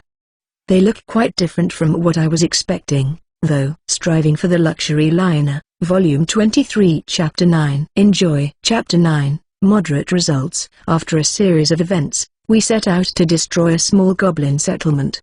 Due to our overwhelming force, the extermination was quick and uneventful. However, we discovered an unknown cave, or rather, a crack, near the settlement and decided to explore it. Mushrooms. Would these be useful for developing the Beastman's town? Mushrooms are delicious and healthy, but they might not provide enough sustenance for the Beastmen, who do mostly physical labor. Mushrooms are delicious, aren't they?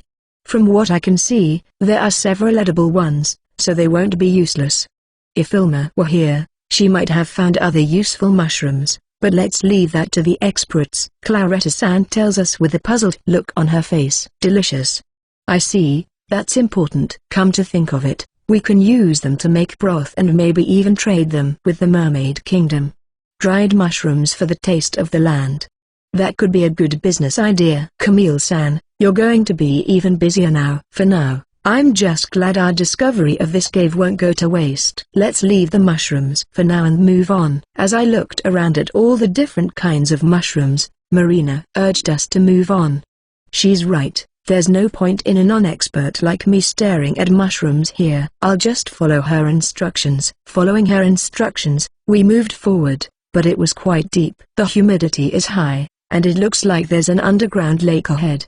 However, it's so deep that it wouldn't be useful for everyday life. My dream of solving the water shortage is over. Well, it might be useful in the event of a serious water shortage when there isn't enough water to drink. That is if there is an underground lake. What do you think of this? It's subtle. It's too much, so it's subtle. It's subtle. Master, it's subtle. Yes, I don't think it's useless, but it's subtle. Everyone answered my question with subtle. Yes, it's subtle. Led by Marina-san, we went deeper and deeper until we came out into a wide open space. It was about the size of a regular gymnasium. However, there was no huge underground lake, dungeon, or ancient ruins. Of course, there were no exposed minerals. What was there were mushrooms, mushrooms, mushrooms, mushrooms, mushrooms, mushrooms. From the moment we entered the cave, we were greeted by mushrooms. As we continued further, we saw several clusters of mushrooms along the way. I thought it must be an environment where mushrooms thrive. But then came the unexpected mushroom chase. There were so many that just looking at them made me feel like I couldn't eat that many. What are we supposed to do? Since it's an environment where mushrooms thrive, we could build a village nearby and cultivate them. But they're too mediocre to be a treasure for an adventure. Well, mushrooms are delicious, though. Huh? Wataru, there's something else in the back. As I gazed at the mushrooms with mixed feelings, Marina-san said something that gave me hope. In a fantasy world, it's impossible to discover an unknown cave and only find mushrooms. Where is it? Look here. The goblins trampled the mushrooms and made a path. It looks like there's more space beyond that. Did the goblins come this far? It's disappointing that they beat us to it, but I suppose we should be grateful that they checked the danger level for us. Marina, please lead the way. I'm interested in mushrooms, but there are too many kinds and too many of them to get excited about. Following the path trampled by the goblins, we discovered a cave, or rather, a crack, leading further into the depths. This time, we'll find either treasure or ancient ruins. I'm getting excited. What do you think? I feel like I asked the same question earlier. Is this déjà vu? We passed through the mushroom field and continued onward. We arrived at a dead end without having to walk very far. But what greeted us was completely different from what I had expected. I like it, so I'm happy. As long as it's not poisonous. Do you prefer mushrooms? I like this one better, too. As long as they're not poisonous. It looks very beautiful, too. I like this one better, too. I don't know its value, but Master must prefer it too, right? As long as it's not poisonous. I like it, too, but the color. Is it safe? Is it poisonous? The reaction is better than it was with the mushrooms, but everyone except Carla-san suspects that it's poisonous. I like this one better, but I'm not sure if it's what I wanted to find at the end of my adventure. Still, I'm happy with it. I think we should check, but I'm pretty sure it's not poisonous. There were goblins here, too. What we found deep in the cave was a hot spring. Illuminated by the light sphere, the hot spring was a beautiful cobalt blue. Japanese hot springs come in various colors, such as transparent, white, black, blue, red, and brown.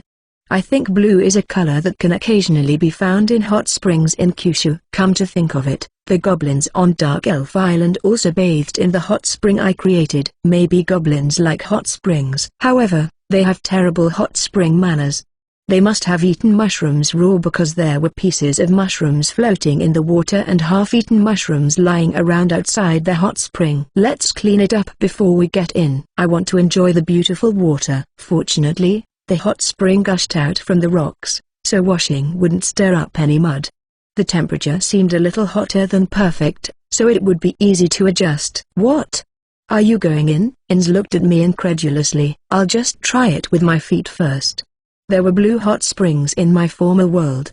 They were said to have skin beautifying effects. The women pricked up their ears at the mention of beautiful skin. I was surprised that even Carla-san, who always prioritizes food, seemed interested. It seems she has an interest in beauty, after all. The women immediately started cleaning. I suggested starting with a foot bath, but I'm not sure if they understood. Fortunately, Claretta-san is here, so she can treat us if necessary. Besides, the goblins have already risked their lives testing it, so there shouldn't be any serious danger. The women picked up trash while I set up a rubber boat in the area where the hot spring was flowing. I did this to secure the water while I started cleaning the hot spring. First, I'll drain the water and empty the tub, and then I'll start cleaning.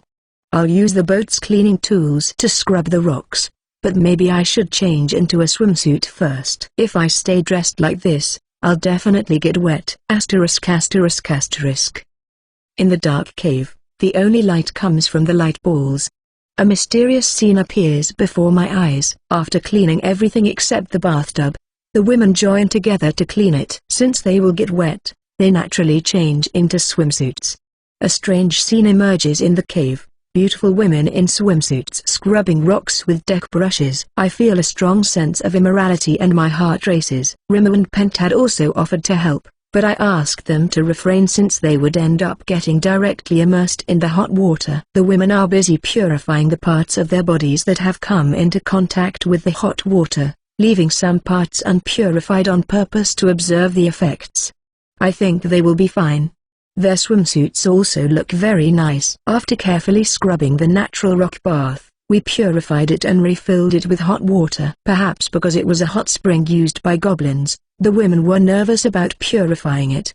I understand how they feel. So, Claretta, how's the water? Is it safe? When Marina-san asked Claretta-san, Claretta-san carefully checked her wrist. It's not red, and there's no itching or other irritation. In addition, my skin feels slightly moist and more hydrated. It seems like the water quality is good. Then shall we get in? Marina-san was already leaning over the edge, unusually impatient. I hope she doesn't drop Fu-chan, who was sitting on her head. Let's wait a little longer before immersing our whole bodies. First, let's try a foot bath like Watru said. Claretta-san is being cautious. Even though we did a patch test, it's still reckless to jump in right away. Then I'll go first. To show a little manliness, I volunteered to be the guinea pig. No, Watru is the one being protected, so you can't go first. She responded very calmly. We decided that Marina-san would go first and that we would observe for a while. Asterisk asterisk asterisk. Ah, this is wonderful. The hot springs on Dark Elf Island are nice too, but these have a thicker texture that clings to the skin. Marina-san's feet were fine, so we couldn't resist, and we all got into the hot spring in the end. It was a natural rock bath. Although the tub was a decent size, it was a little cramped for 6 people. However, we weren't so close that our skin touched. Still, I wished it had been a little wider or narrower. Still, this hot spring is quite good. The slightly hot water envelops your body. If you stay in it for too long, you might feel dizzy, but it seems like it would warm you to the core. Well, this isn't a cold region, but rather a tropical one. If it were a snowy area, this hot spring would be incredibly valuable. Master, that doesn't sound very pleasant. Really? Then, you describe it nicely. I hear there are hot spring sommeliers in Japan, but I don't have that ability. As long as it feels good, though, that's all that matters, right? That's not enough. Master, we can't drink alcohol here, but I'd love something cold to drink. The water is quite hot, so a cold drink would be perfect. I'll wait a little longer and have a cup of milk coffee on the ferry. I had imagined ancient ruins, dungeons, and minerals, but we only found a mushroom and a hot spring. It's disappointing, but if we build a village here, it could become a tourist spot famous for mushrooms and hot springs. We found the beginnings of a tourist spot in a place with nothing to offer, so even though it's not flashy, we might have found a pretty good treasure. If it's too flashy, the government might get involved. Come to think of it, there was a guild master who was obsessed with beauty. Striving for the Luxury Liner, Volume 23 Chapter 10. Chapter 10, Verification is important. At William-san's request, we destroyed a goblin settlement and discovered an unexplored cave behind it. Dreaming of dungeons, ancient ruins, and ore, we explored the cave, but all we found were mushrooms and a hot spring.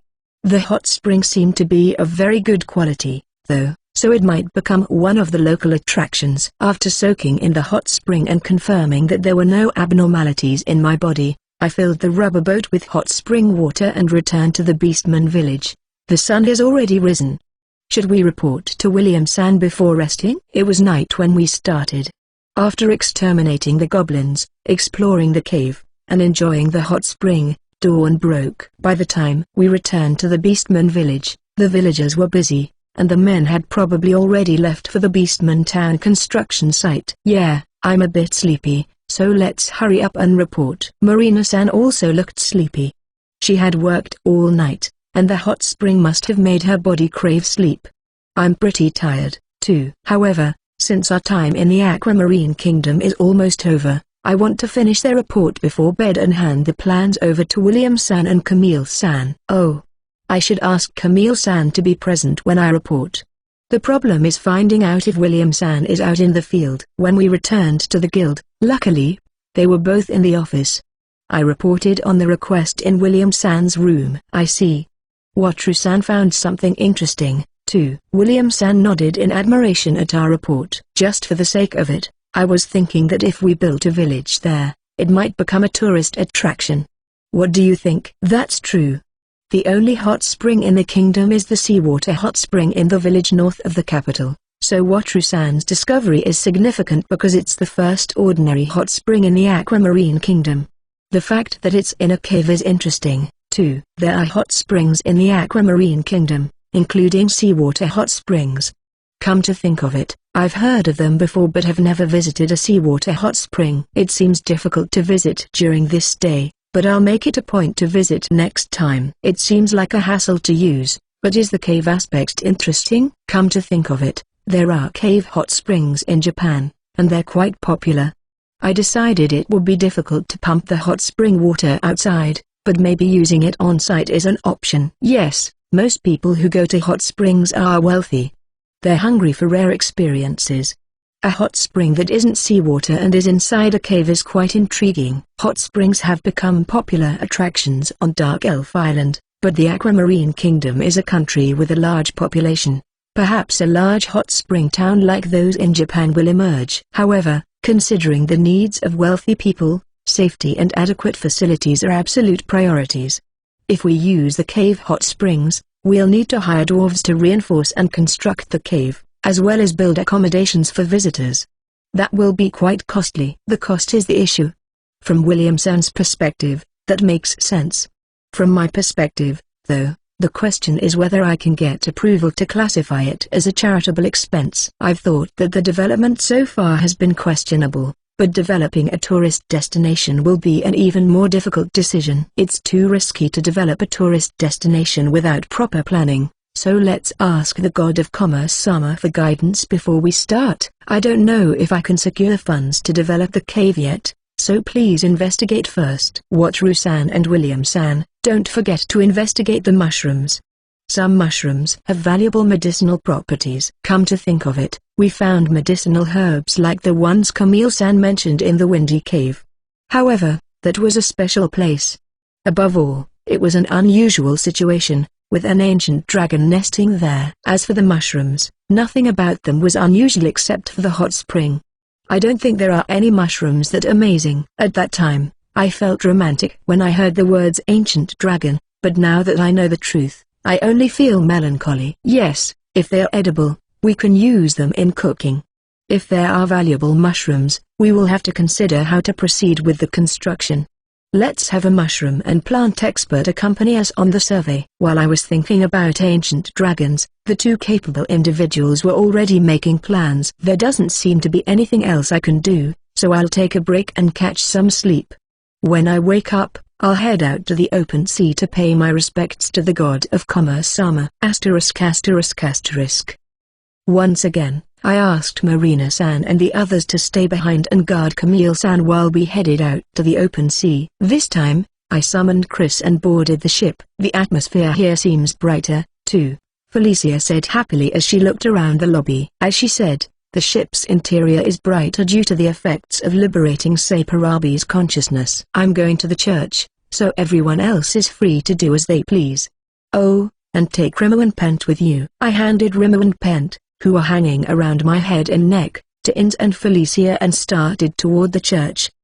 But Ins stopped me. Master, I think I need to check on the casino. I thought Ins was going to say something serious, but it turned out to be something silly. It's not necessary. It may not be necessary for you, but it's necessary for me. It's a matter of pride. After being reduced to tears at the Chateau's casino, she's already in tatters, isn't she? That's why she wants to recover. I could refuse, but she'd definitely sulk. However, it's not right to just give her money like that. Then let's make a bet. A bet with you, Master? Yes, I'll bet 1 gold coin. The bet is on In's losses at the casino. You'll use this gold coin as seed money to gamble, and if you lose 1 gold coin or more, you'll have to do whatever I say for every 10 silver coins you lose. How about it? I have the right to give In's orders because she's my slave, but I don't usually do it because I don't want her to hate me. So, if I lose 1 gold coin, I have to obey 10 commands? What happens if I win? The seed money and In's winnings will be yours. That's too lenient.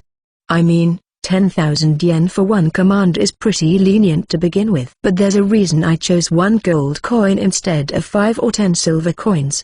The more money Ins has, the more confident she becomes and the higher the chance she'll lose. Ins is confident in her gambling skills and will never notice this little trap I'm in. Ins took the gold coin and skipped off toward the casino. She's probably thinking I'll give her lewd orders, but I plan to order her to stay away from the casino during the gambling ban or to go to Bella-san's place in the castle for training. If there's any left over, though, it'd be a waste to throw it away, so I might give her some lewd orders that I don't usually give her. It'd be a waste to throw them away. What about Felicia? Are you going to bet? Since Felicia doesn't have any complaints, all the orders will be lewd. She's reserved, so I have a lot of orders I want to give her. I still have most of the allowance you gave me, Master, so I'm fine. Damn. Felicia hardly ever spends the allowance I give her on herself. She mostly spends it on souvenirs for Dark Elf Island. It's unfortunate, but there's nothing I can do about it. It's really unfortunate. I see. Then, may I ask you to take care of Rimu and Pent? Yes, leave it to me. I asked Felicia to look after Rimu and Pent and then headed for the church. I knelt before the statue of Creator God Sama and offered my prayers. Huh? Normally, I would be summoned to the divine realm immediately. What, Trusan, can you hear me? God of Light Sama, are you there? Is the Creator God Sama busy? It's rare to connect with the God of Light Sama through the divine message, so I was surprised. The mini Creator God you entrusted to me is doing a great job, and Creator God Sama is working hard too. I'm sorry, but I can't call you to the divine realm right now. If I do, the Creator God Sama will definitely get involved. The God of Light Sama sounds very cheerful. I bet the beautiful God of Light Sama is shining so brightly that it's dazzling. Still, the mini Creator God is around. I see. I don't want to get involved with Creation God Sama either, so it's fine to leave things as they are. Actually, I have a question for the God of Commerce Sama. Could you connect me? The God of Commerce? I see. Please wait a moment. The presence of the God of Light Sama faded. She must be calling the God of Requests Sama. If music started playing, it would definitely be a phone call. But apparently, it doesn't have that function. What, Trusan, thank you for waiting.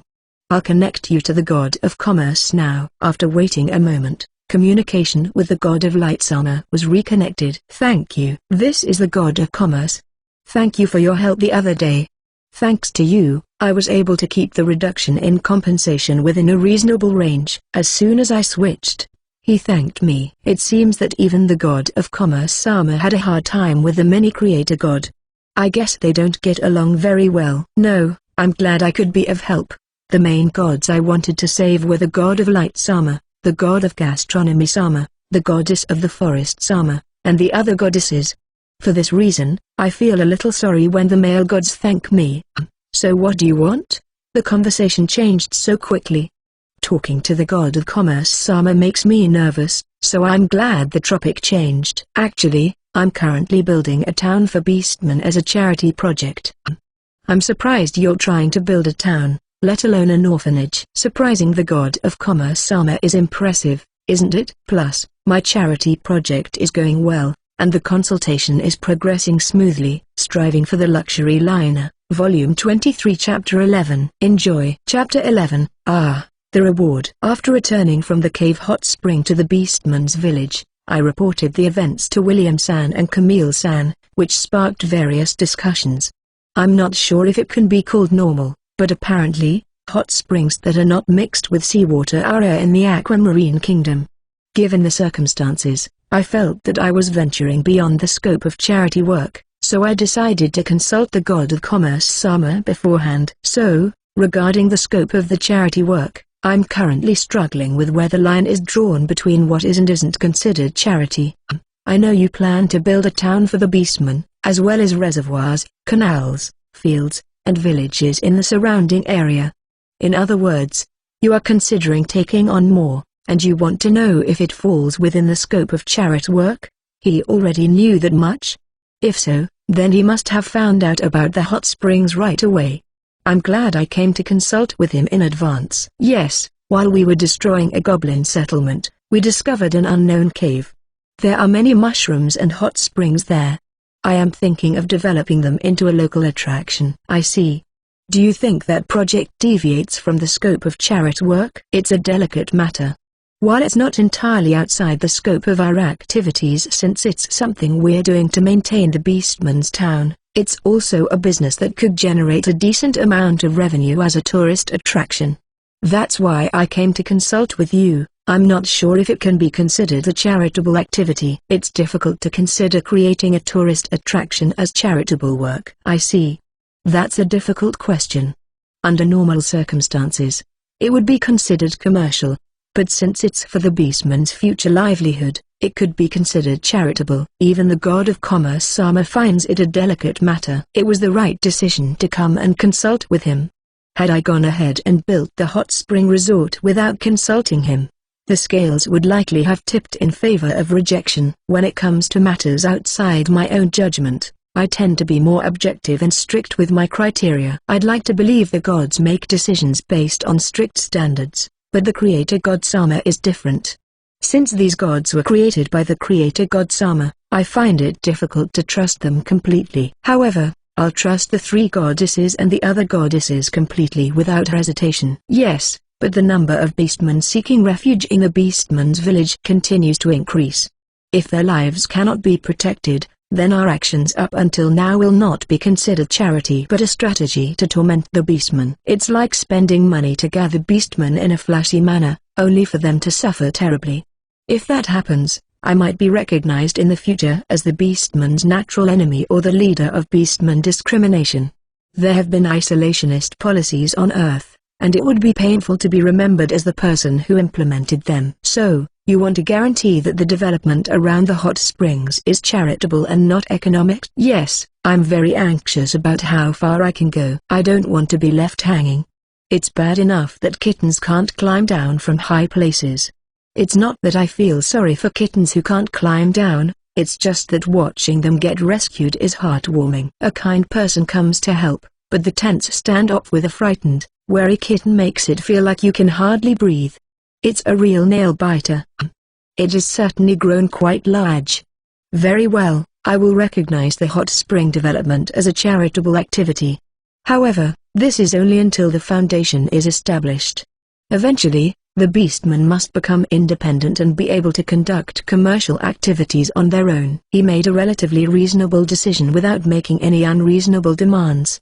If the person I had consulted had been the creator god Sama, he definitely would have imposed impossible demands. However, the god of commerce Sama seems to be a fairly reasonable god. Just because the parents are reckless doesn't mean the children have to be too. Thank you, god of commerce Sama. I will do my best to help the beastmen become independent and live on their own. I don't want to be in a position of responsibility forever, so I want to make them independent as soon as possible. Now, I can leave the Aquamarine Kingdom without any worries. Now, I have a favor to ask of you. Huh? Oh, yes, please tell me. I thought we were done talking. But now, the god of commerce Sama has a favor to ask?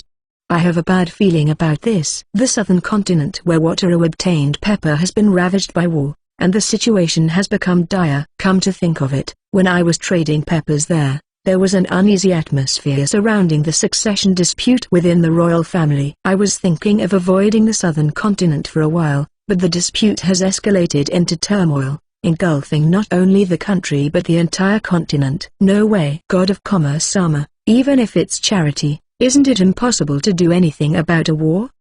Besides, aren't gods supposed to stay out of the affairs of mortals? As if that weren't enough, additional charity funds have already been allocated to the Beastman town. I can't take on a continental conflict on top of that. I thought he'd easily approve of the hot springs, but this is what it was all about. I'm done with anything related to war. Even if the hot springs are ruined, I'll definitely refuse. Don't worry. The war has already been settled. Besides, I'm not involved. It's just a request, and the decision is yours. Oh, the war is over? When he said it was a conflict involving the entire continent, I thought it would last years, decades, or even centuries, like Japan's Warring States period. Even though he says it's up to me, I think a request from a god is the same as an order. This is probably just a loophole, right? Like when the creator god Sama summoned me with a loudspeaker, like an election campaign car. I was impressed that the god of commerce Sama was so reasonable, but I was mistaken. The children of frogs are frogs. The god of commerce Sama, who was created by the creator god Sama, is also just a descendant of the creator god Sama. The only reasonable gods are the goddesses. They're all kind, and impossible requests from beautiful women are like rewards. Besides, if you work hard, they will thank you properly. Does the end of the war mean you want me to help with the reconstruction? That's better than participating in the war. Still, before coming here, I saw several ports attacked by countdown trade from a distance. That alone made me uncomfortable, and I can't help but think that rebuilding after a real war is impossible. But it was a war started by people, so cleaning up after it is also the duty or people. Well, it's not entirely unrelated to reconstruction, huh? Is the request not about reconstruction itself? Then what is it? The southern continent is in ruins, and supplies are severely lacking. It's their own fault. But once the trade network is destroyed, it takes an enormous amount of time and effort to rebuild it. I see. I'm starting to get it. It's the human's own fault. But since the commerce he oversees has been ruined, he's asking for my help. Perhaps if the commerce network is destroyed, the god of commerce Sama will have more work to do. In other words, to make up for the shortage of supplies. Simply put, trade? As long as there's business to be done, merchants won't collapse. It seems my guess was correct. Honestly, I don't think it's that much trouble. If I can fulfill a god's request just by trading, it's a bargain. I'll ask Camille-san to gather the supplies. Though maybe I'm putting too much work on her, I'll need the merchant's help to gather and distribute the supplies. I'll ask Camille-san to focus on the castle and ask Donatella-san or Moro-san for help. I'd rather have a beautiful woman with me than an old man, so I'll ask Donatella-san first. If that's the case, I'll accept. However, I have something I need to do here, so I won't be able to arrive at the southern continent for a few months. Will that be okay? I have to send Camilla-san to the castle, and during that time, I'll need to make arrangements in Southern City and Cagliari. If I'm going to the southern continent, I'd like to stop by Dark Elf Island first. That's fine. The winner has been decided, and reconstruction has begun. It will take time for the merchants to settle down and start doing business. It's only natural for the god of commerce Sama, but business really is his top priority. From the god's perspective, the humans started the war so the gods don't feel obligated to take care of them. It's harsh, but I understand. However, there are people suffering, and I have the means to help them. I'm not willing to sacrifice myself, but I'll do what I can. I'll consult with Camille-san. Felicia, I'm sorry, but I'll postpone visiting Dark Elf Island for now. I understand. I'll transport the supplies to the southern continent. That's a great help. With those simple words from the god of commerce Sama, my connection with him was severed. Huh? We hadn't negotiated a reward for my help. Did he end the conversation abruptly because he didn't like that idea? Well, it's not easy to think of a wish to ask the god of commerce Sama, so I'll think about it carefully during the voyage and make a request when I report back. As I exited the church, I noticed a Saparabi watching me. Pew! The Saparabi beckoned me to come over. I guess I'll go for now. As I approached, the Saparabi saw me and began walking ahead, leading the way. Are you taking me to Inns and Felicia? The Saparabi nodded. So, by liberating their consciousness, they can provide such services spontaneously?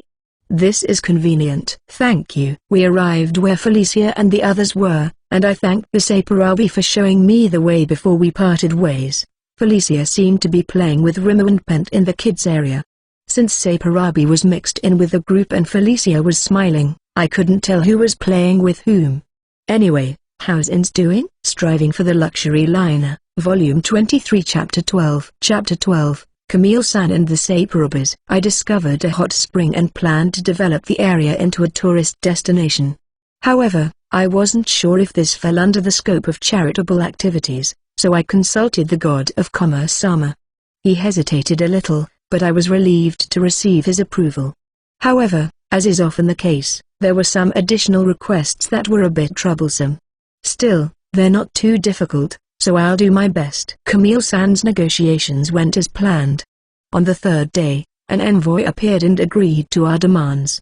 It was a complete victory. Since we had anticipated their weak points and negotiated accordingly, It was inevitable that we would turn the tables and tell them it would be troublesome and that we would proceed with the other plans first. From their perspective, they probably wanted to call it unfair, but I'm not an expert negotiator, so bargaining isn't my strong suit. We had originally assumed that the Aquamarine Kingdom would accept the negotiations and had finished preparing for that. In the remaining 2 days, we not only finished negotiations with the country but also completed the request to investigate the hot springs. People who are good at their jobs really do act quickly.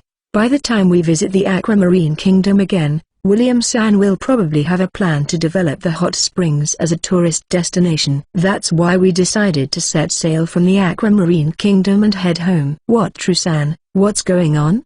Something's definitely different about the Sapurabi-chans. After switching from the Lutto to the chateau, we walked only a short distance before Camilla-san noticed the change in the Sapurabi, just as I expected. Sapurabi bowed to us when we returned and waved goodbye with their right hands, so anyone but a very slow person would have noticed. Naturally, Marina-san and the others also noticed the change and were paying close attention to it. There's no doubt that Fu-chan is the cutest thing in the world, but Sapurabi's cuteness shouldn't be underestimated. Marina-san is wrong. The cutest thing in the world is Rimu. Next is Bent. Yeah, they're cute. Carla-san's compliment is simple, but she will probably like Sapurabi even more once she finds out they can cook delicious food. That's right. The previous Sapurabi-chan was cute, but the current one is livelier and more charming. Claretta-san will also want to cook with the Sapurabis. Huh? Are the Sapurabis really going to attract all the girls' attention? I feel a sense of crisis as I notice the Sapurabis who just met me staring at me. They want me to explain. Actually, the Sapurabis' functions have evolved. With permission, they become conscious and can eat and drink. Each Sapurabi has a different personality, which is quite interesting. Some Sapurabis suddenly enter the room to give presentations, some bow deeply when greeting others, and some just wave their hands lightly. It seems that their souls significantly influence their personalities. Differences in personality and eating habits. This is going to be huge. We've received quite a few requests about dining with the Sapurabis. The Sapurabis are very popular. Unless you have special circumstances like mine, it's easy to be attracted to these fancy, fluffy, two-legged rabbits. As I thought about how popular the Sapurabis are, 3 of them came walking over to me. They were holding stacks of documents. They must be the Sapurabis who came to give me a presentation. They seem to be trying to contact Camille-san right away. Sapurabi, I think you want to negotiate with Camille-san, but I have something to talk about, too. Could you do it later? The Sapurabi in the center nodded and handed me a document. It's an appointment document. They had prepared a stack of documents for when the presentation started right away and another stack for making appointments in case the presentation didn't start right away. Sapurabi, you're scary. What, True-san? Camille-san asked me, wondering if something was wrong because I had been called. These Sapurabis seem to be good at negotiating and planning. They try to sell their services. I was convinced, but I told them to leave the negotiations regarding the castle to Camille-san, so they came to make an appointment with you. That's interesting. I'd love to hear more about it. Oh, wait a minute. I have something to discuss with you as well. You mentioned that earlier. My apologies. How much time will you need for your discussion? I just need to talk, so it shouldn't take too long. It will take some time to make arrangements to fulfill that request. Since it involves work in Southern City and Cagliari, it should suffice to discuss it in advance and have Camille-san figure out the procedure. I considered gathering supplies in the Aquamarine Kingdom but decided against it because the kingdom is currently experiencing a supply shortage. With so many beastmen gathering, it's no wonder the Aquamarine Kingdom is running out of supplies. If it weren't for the abundance of funds attracting a large number of merchants, we would be in a dire situation. I'm doing something that will affect the supplies of an entire country. Wait, maybe I shouldn't have told Sapurabi about that. No, if I put it off, Camille-san might get carried away with Sapurabi, which would make it difficult for me to talk to her. I see. Would you mind talking to me at the cafe over there? I'll listen to Sapurabi and the others after I'm done. Should I write that down, too? Camille-san takes a ballpoint pen from her breast pocket, fills out the appointment form, and hands it to Saparabi. Pew. The Saparabis accept it and nod with satisfaction. It would be rude to say it directly to them when they're right in front of me. After going through the formalities, we part ways with the Saparabis and head to the cafe. Incidentally, Marina-san and the others were curious about the Saparabi who had been freed from their consciousness. Instead of following us, they went to explore the ship. I'm a little lonely, but I'll explain what I need to do for now. I see. There was a large-scale war in the southern continent. Although the war has settled down, there is a serious shortage of supplies. You want to help with that, right? And it's best not to ask where you heard that information, right? I appreciate her sensitivity. She must have realized that it's definitely related to the gods. Yes, I appreciate that. I see. So, what kind of supplies are you planning to transport, and in what quantities? How many items are there? And how much are they? It takes time to go back and forth, so I want to collect as much as possible. I'm not trying to solve everything myself, I'm just helping out. However, if the whole continent is in ruins, a half-hearted effort won't do any good. I can collect as much as possible. If I use ship summoning, I can store large quantities for a long time, so that won't be a problem. As for the items, do you know what a war-ravaged country needs? If we end up with too many supplies, I can always buy more ships. Quantity isn't a problem. Yes, that's right. As for food, clothing, and shelter, we obviously can't provide houses, but if many people have lost their homes, we should prepare places for them to rest, such as tents and bedding. Food and clothing should be prepared as a matter of course. In addition, it would be a good idea to prepare medical supplies. Then, to heal their spirits, we could provide entertainment items, such as sweets and alcohol. Is there anything else? Camille-san couldn't stop talking. But I could tell that she was listing things that seemed necessary. I will cover the expenses, so please gather as many items as you think are necessary. In addition, please bring items that can be sold. It would be great if you could get them at a discount, since we are buying in bulk. This is a charitable endeavor, but helping merchants recover is what the god of commerce Sama wants. I plan to bring items to give away for free, as well as items to help merchants rebuild their businesses. Since I don't plan on making a profit, I want to sell items at prices as close to cost as possible. Also, wouldn't it be inappropriate to provide food and drink from luxury liners and ferries? Yes. If refugees become accustomed to a lifestyle more luxurious than royalty, it will only cause problems. Yes, I understand.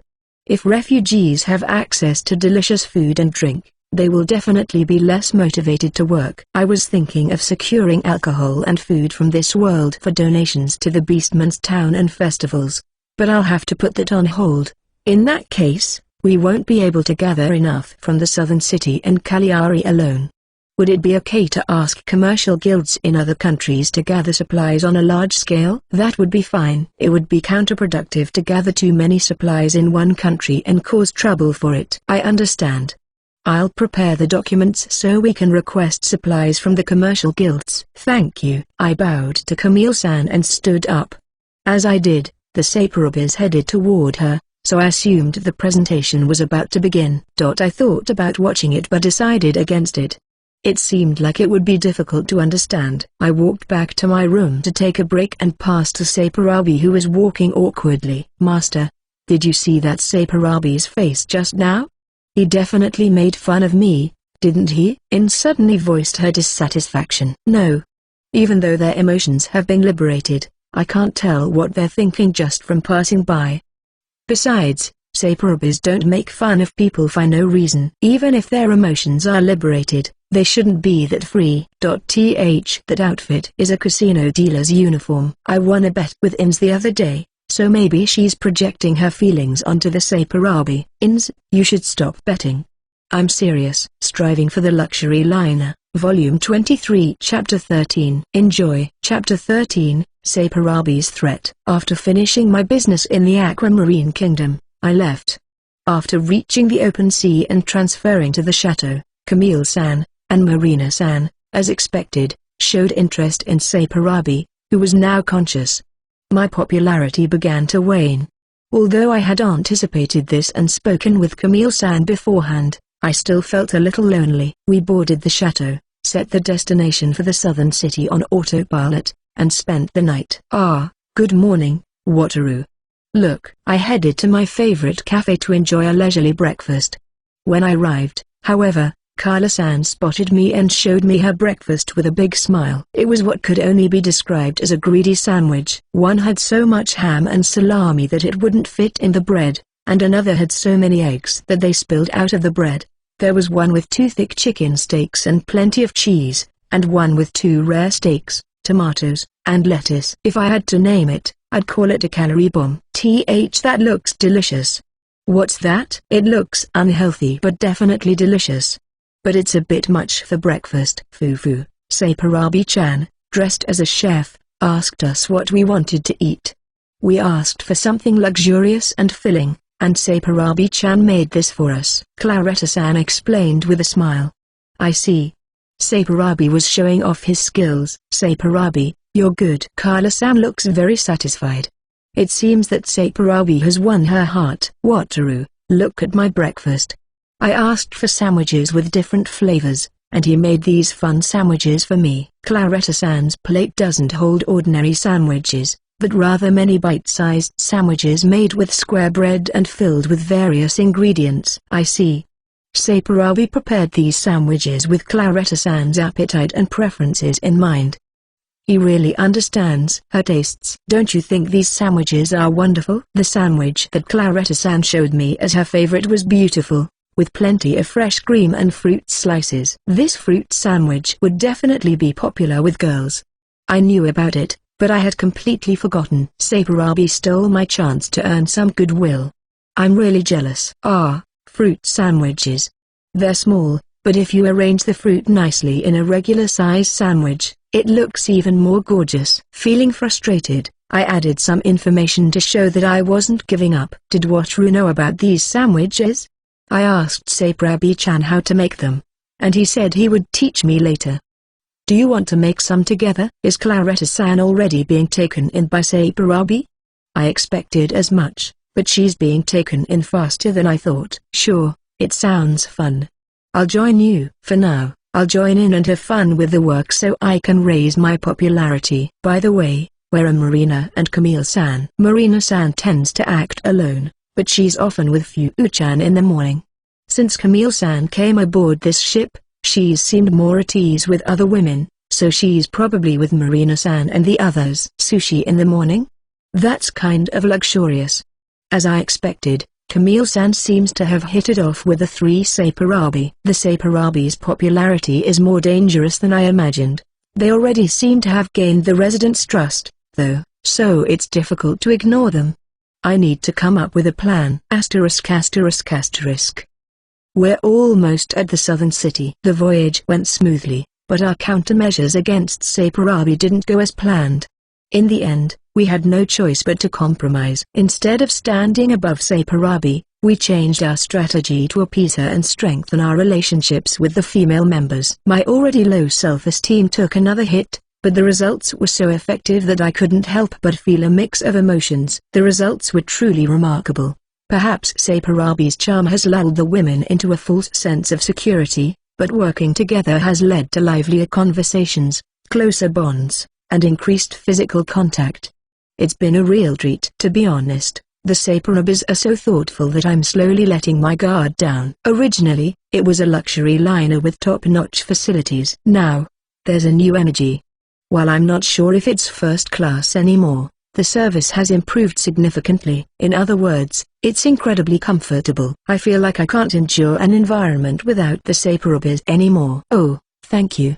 As I was thinking about how soon it would be time to transfer to the Lotto, a Saipurabi brought me coffee on its own initiative. I had been thinking about taking a break before departure, and he must have sensed my mood. Oh, is that for us too? Thank you, Saipurabi-chan. HMPH, I'll take it. Felicia took the drink and stroked Saipurabi's head, saying thank you. She looks happy. Ins, on the other hand, acts a little rudely.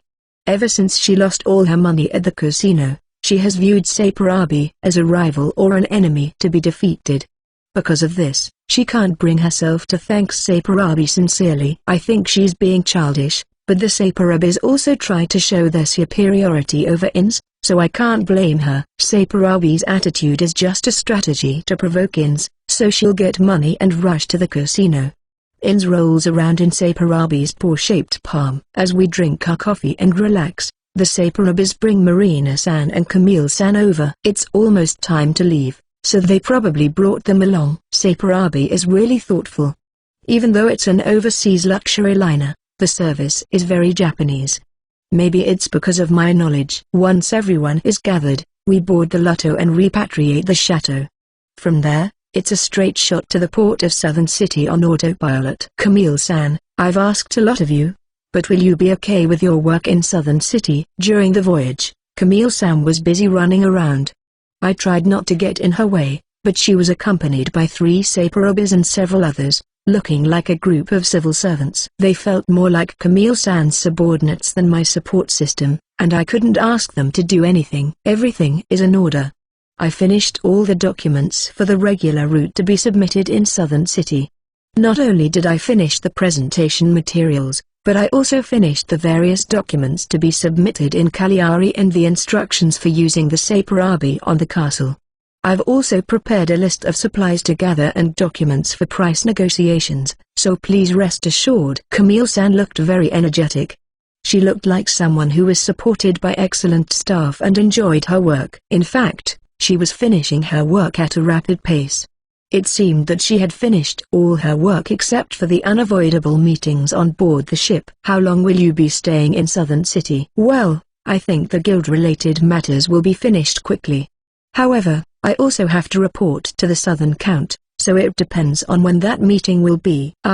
It takes time to meet with a noble, but it's for the good of the country, so I don't think it will take too long. They're sensitive to money-making opportunities, aren't they? Then it's better not to accept the request to go to the southeastern island, right?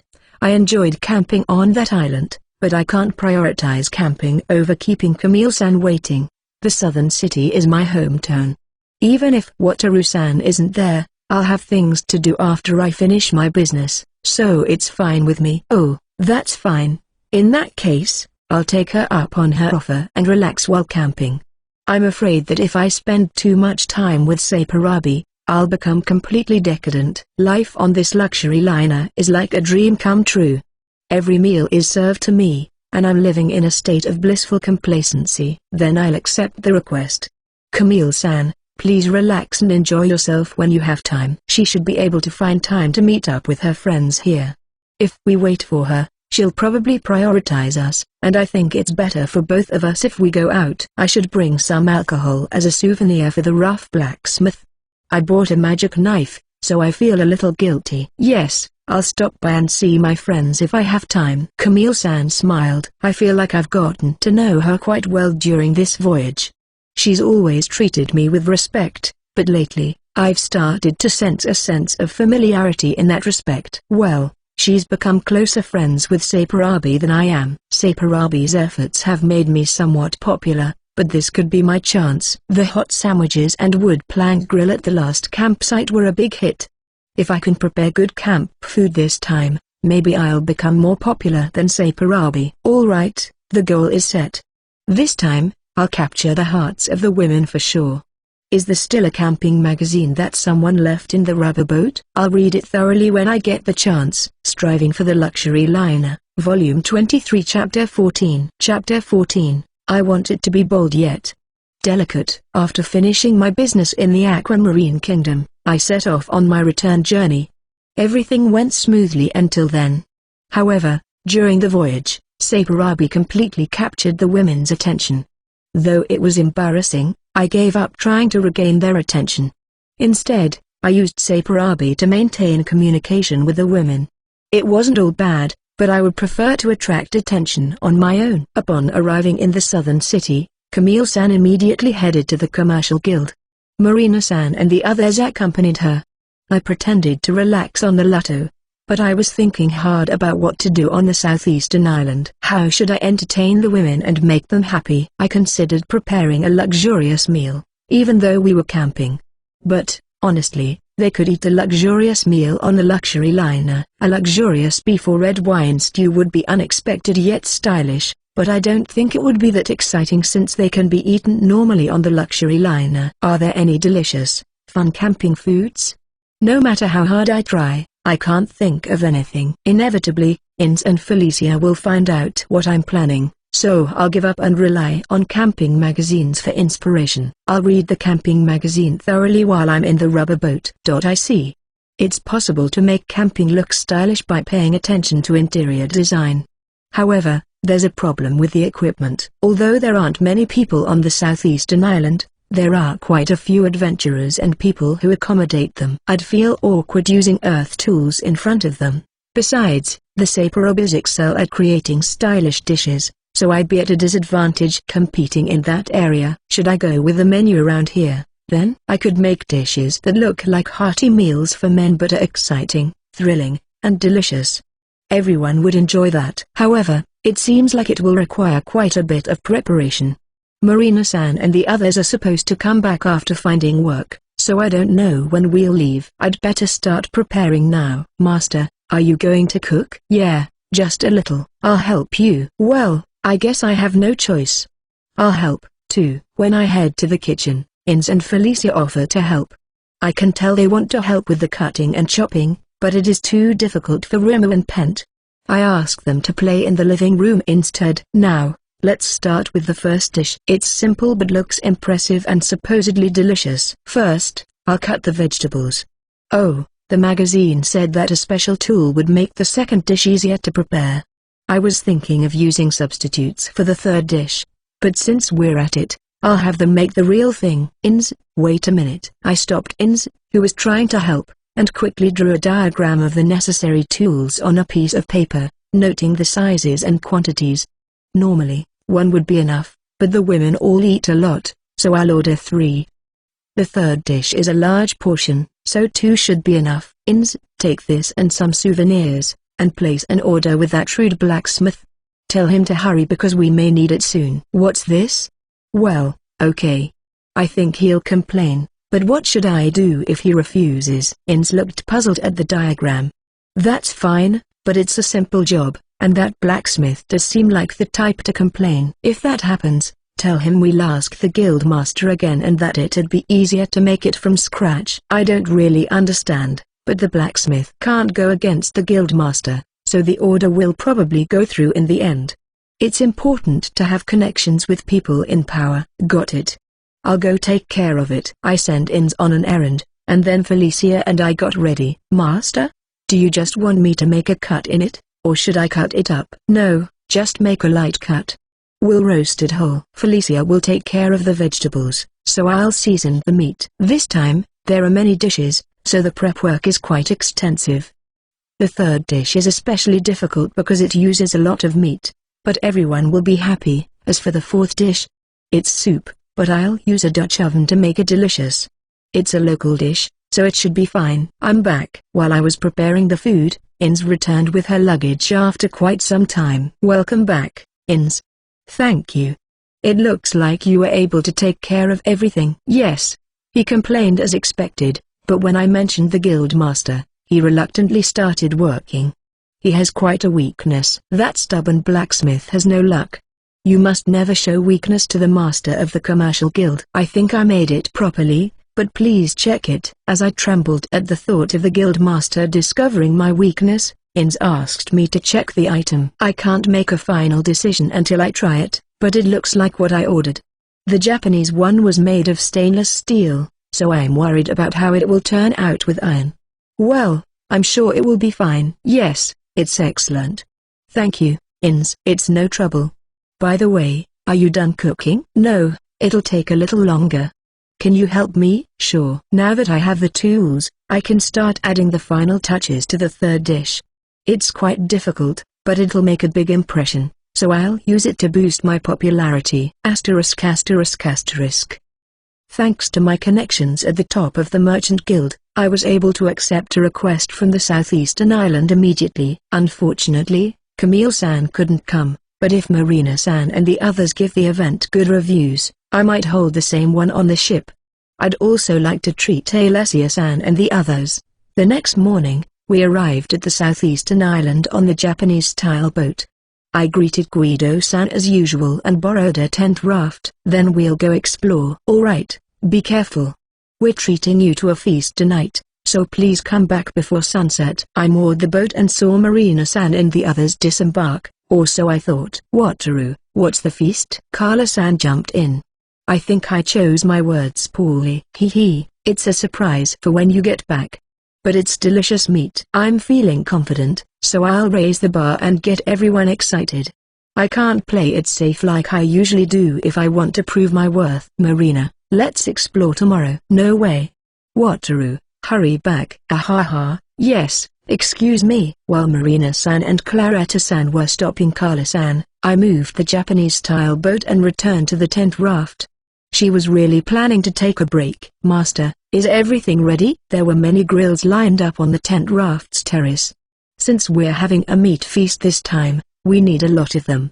So far, I've only lit the grills for the soup, but we have just the right number. The second and third dishes take quite a while to grill, so we'll have to work on several things at once. Yes, thank you. That said, if we start grilling first thing in the morning, we'll end up with too much food. Let's prepare the soup, which needs to simmer slowly, and then decorate the campsite. Master, are you sure it's okay to put the whole thing in? Felicia, who is in charge of the soup, stands in front of the Dutch oven, holding a whole cabbage and looking confused. Yes, this time it's a soup with a huge pork belly and whole vegetables simmered slowly. The cabbage, onions, potatoes, and carrots are all left whole. Oh, but I'll make sure to remove the skin and sprouts. The theme this time is a hearty camp meal with the flavor of meat. The soup contains large pieces of tender, simmered pork belly. Add the whole vegetables and cook slowly over low heat, and you'll have a hearty, delicious pot au feu. At least, that's what the magazine says. I understand. Please skim off the impurities, too. Felicia seems hesitant but willing to do as she's told. I'm going to summon the rubber boat inside the tent, so please arrange the tables and chairs on the terrace. Got it. All that's left are the candles and Swedish torches.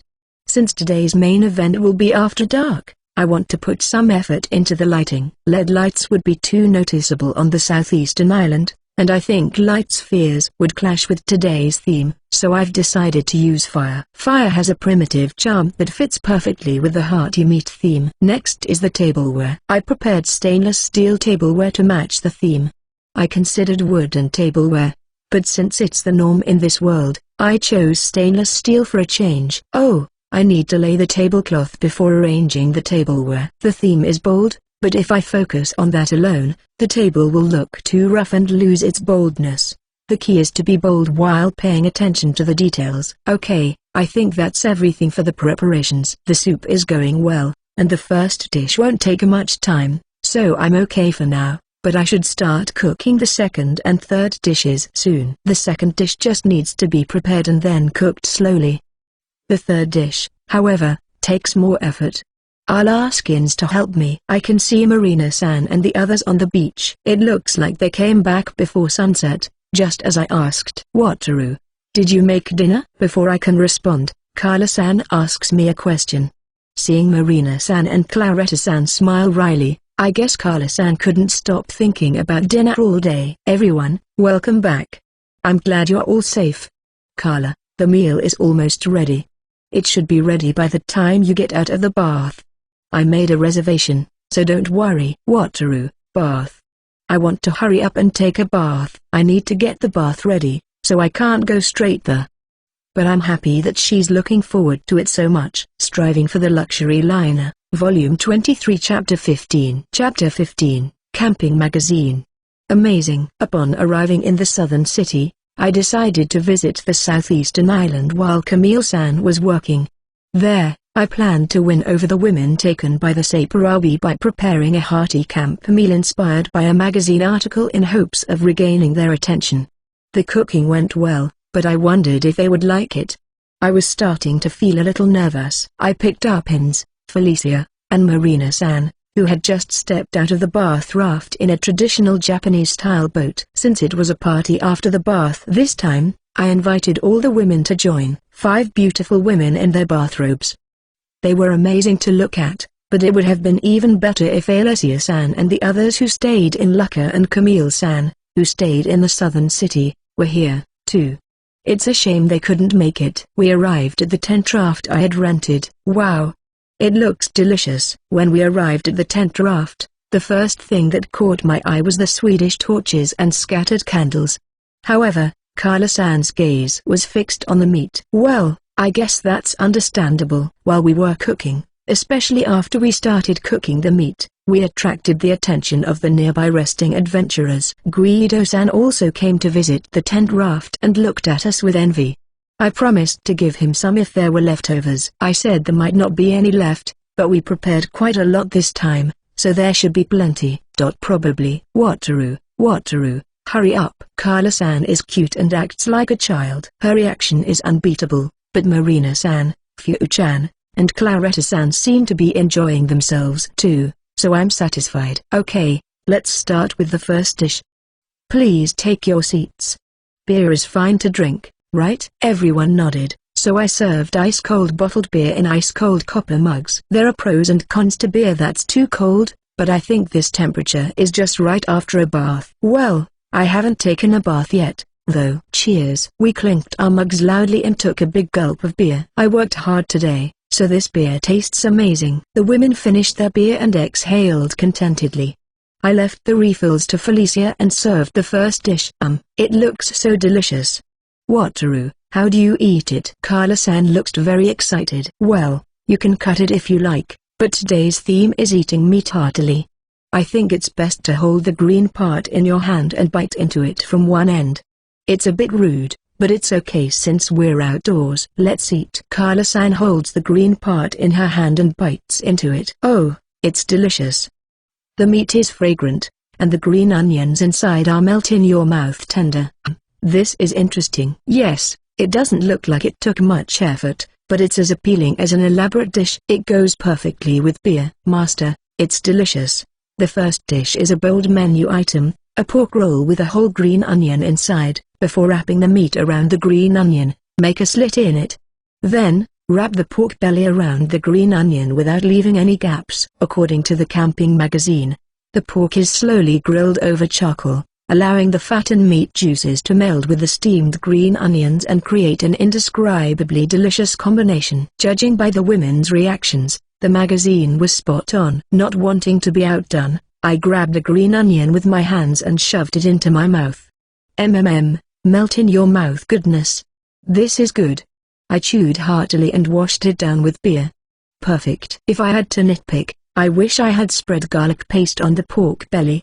That would have added a bold flavor and elevated the beer. Next time, I'll try the garlic version. The women started devouring the pork-wrapped green onions and washing them down with beer over and over again. Rimmer, Pent, and Fu-chan seemed to like them too.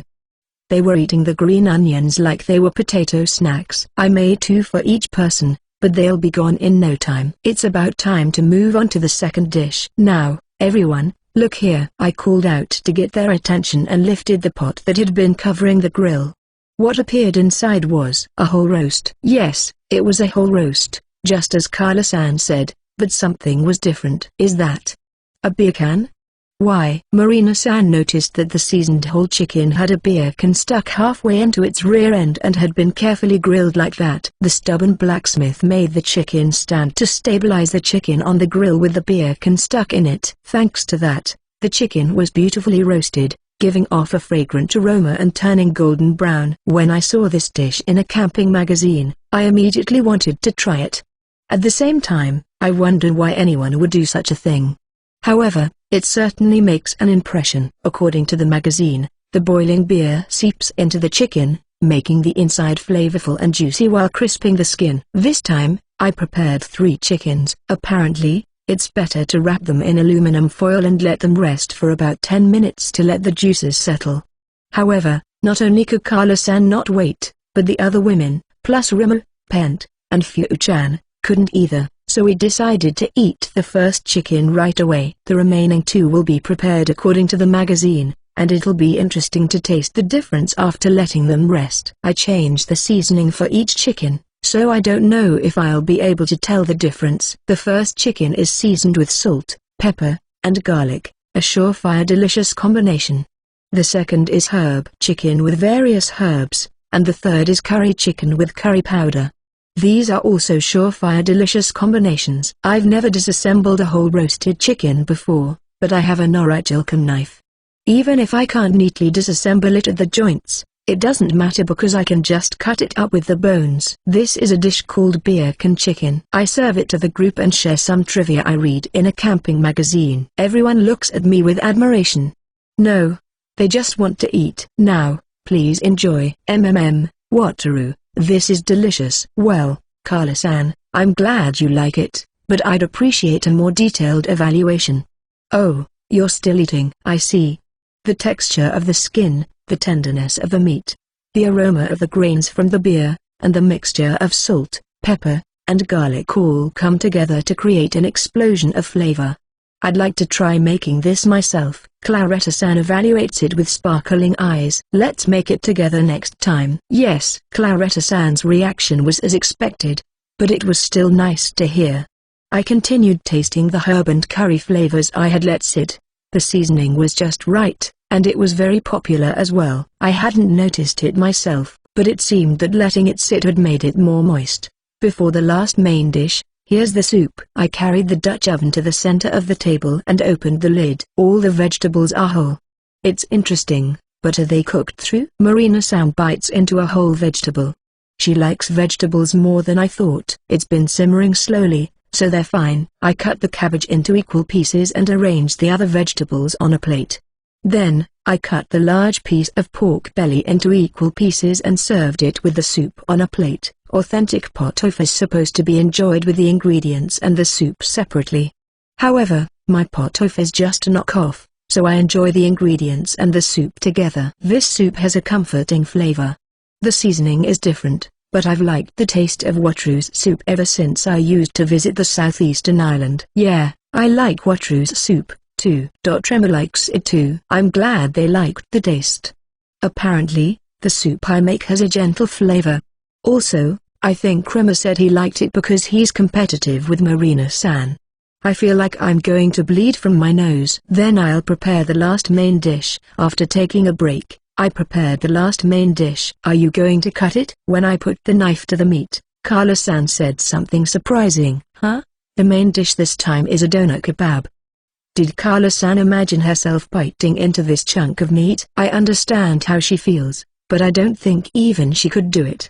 There are so many thick slices stacked on top of each other that it's impossible to tell how many there are. Plus, even though we've been rotating and grilling it over charcoal, I think the inside is still raw. I'm afraid I can't meet your expectations. Yes, the grilled surface is fragrant and delicious. You slice it off, then grill the cut surface again to enjoy the fragrance. That's how you eat it. It's a rough explanation, but I think I got it right. I see. Carla-san nods seriously, looking convinced. She seems to be saying that as long as it's delicious, that's what matters. This time, I prepared beef and lamb. We'll put them in pita bread with vegetables and top them with sauce. The sauces include yogurt sauce, aurora sauce, chili sauce, Japanese-style sauce, and other seasonings, so please try the different flavors. I recommend stuffing the pita bread with meat until it tears, then biting into it boldly.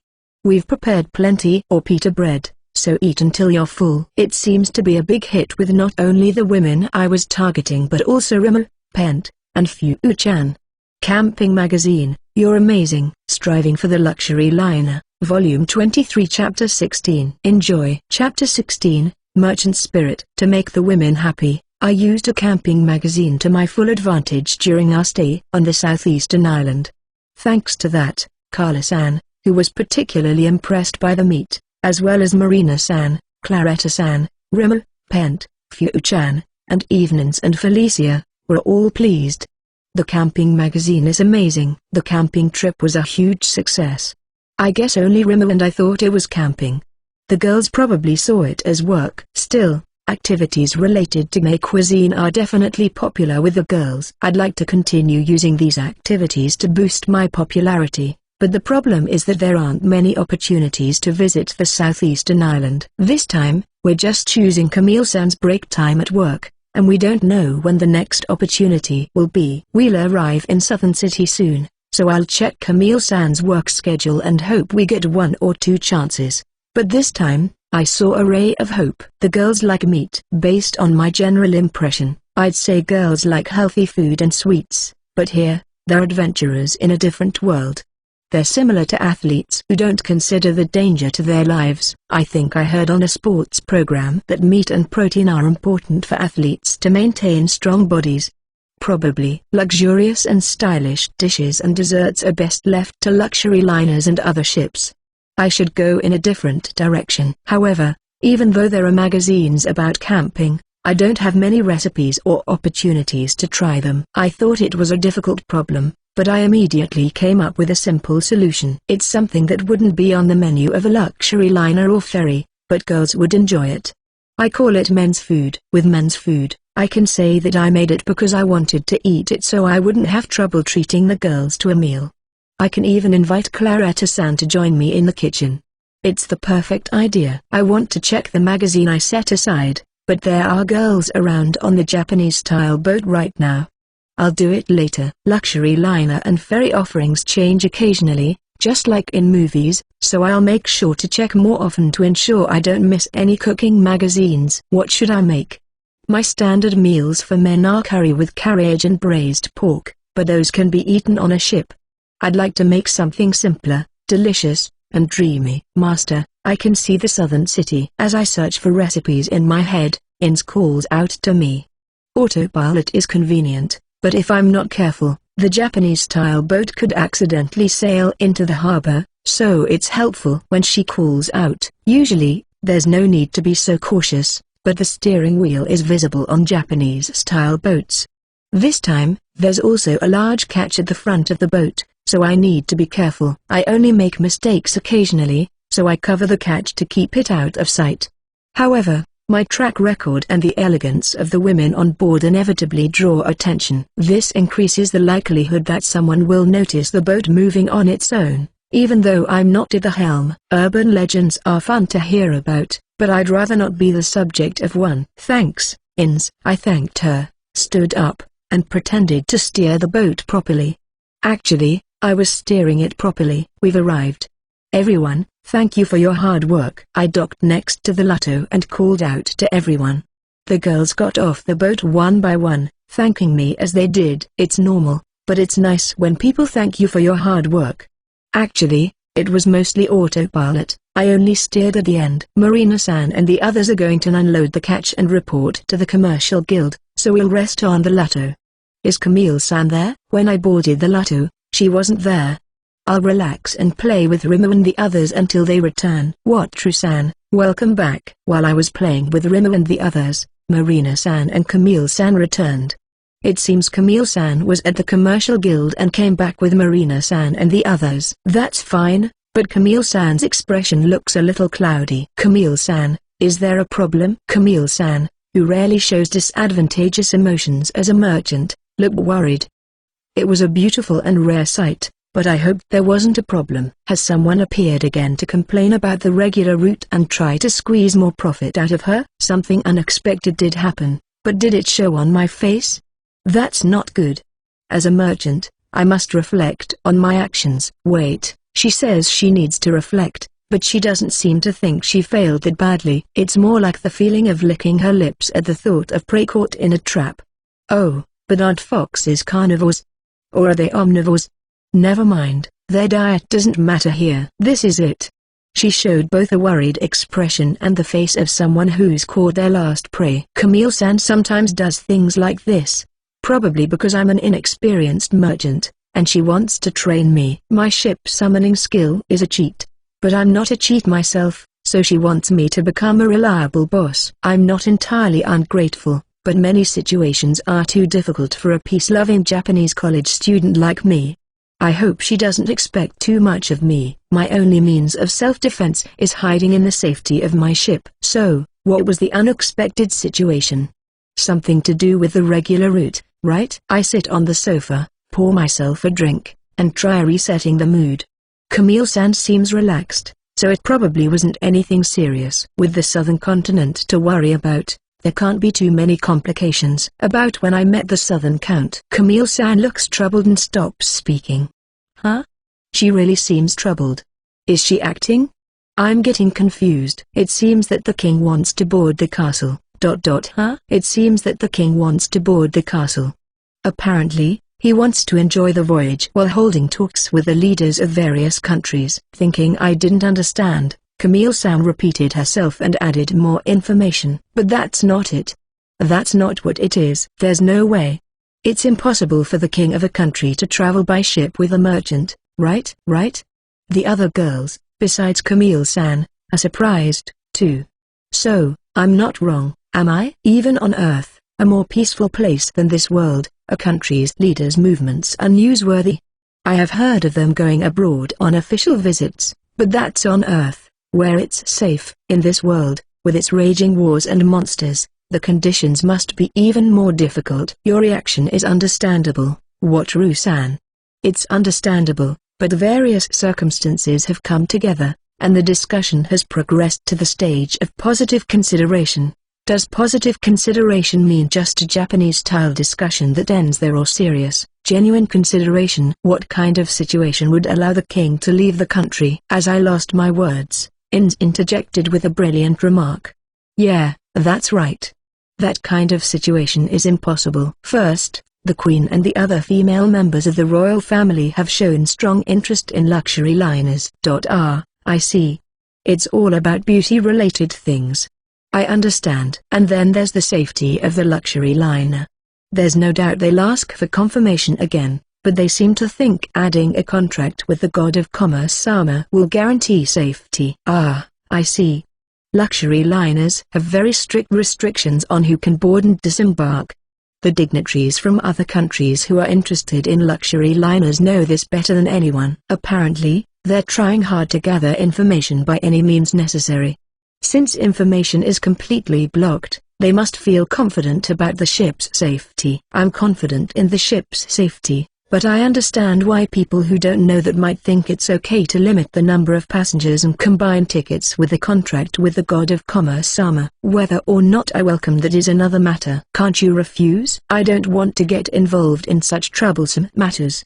It's not that I'm not interested in princesses, I just find prominent women in the secular world intimidating and prefer to avoid them. When it comes to noble beings, there are goddesses who are far more noble.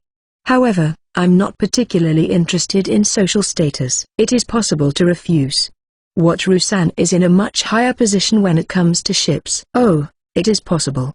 Then I'll take you up on that. It's possible. But the fact that you welcomed royalty from various countries on the first regular voyage is a tremendous advantage. I tried to refuse and end the conversation, but Camille-san's intense gaze and words stopped me. Are you perhaps interested in hosting them? I asked cautiously. Yes, Wataru-san's ship is wonderful.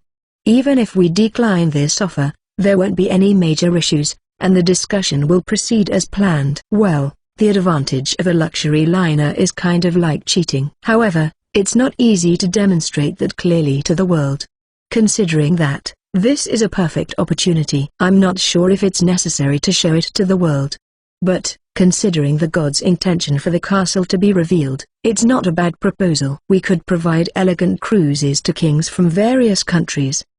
The impact would be tremendous. There are various things to consider, but basically, Camille-san wants to give it a try, right? I'm thinking about the impact, the gods, and so on, but, to be honest, Camille-san's enthusiasm is really coming through.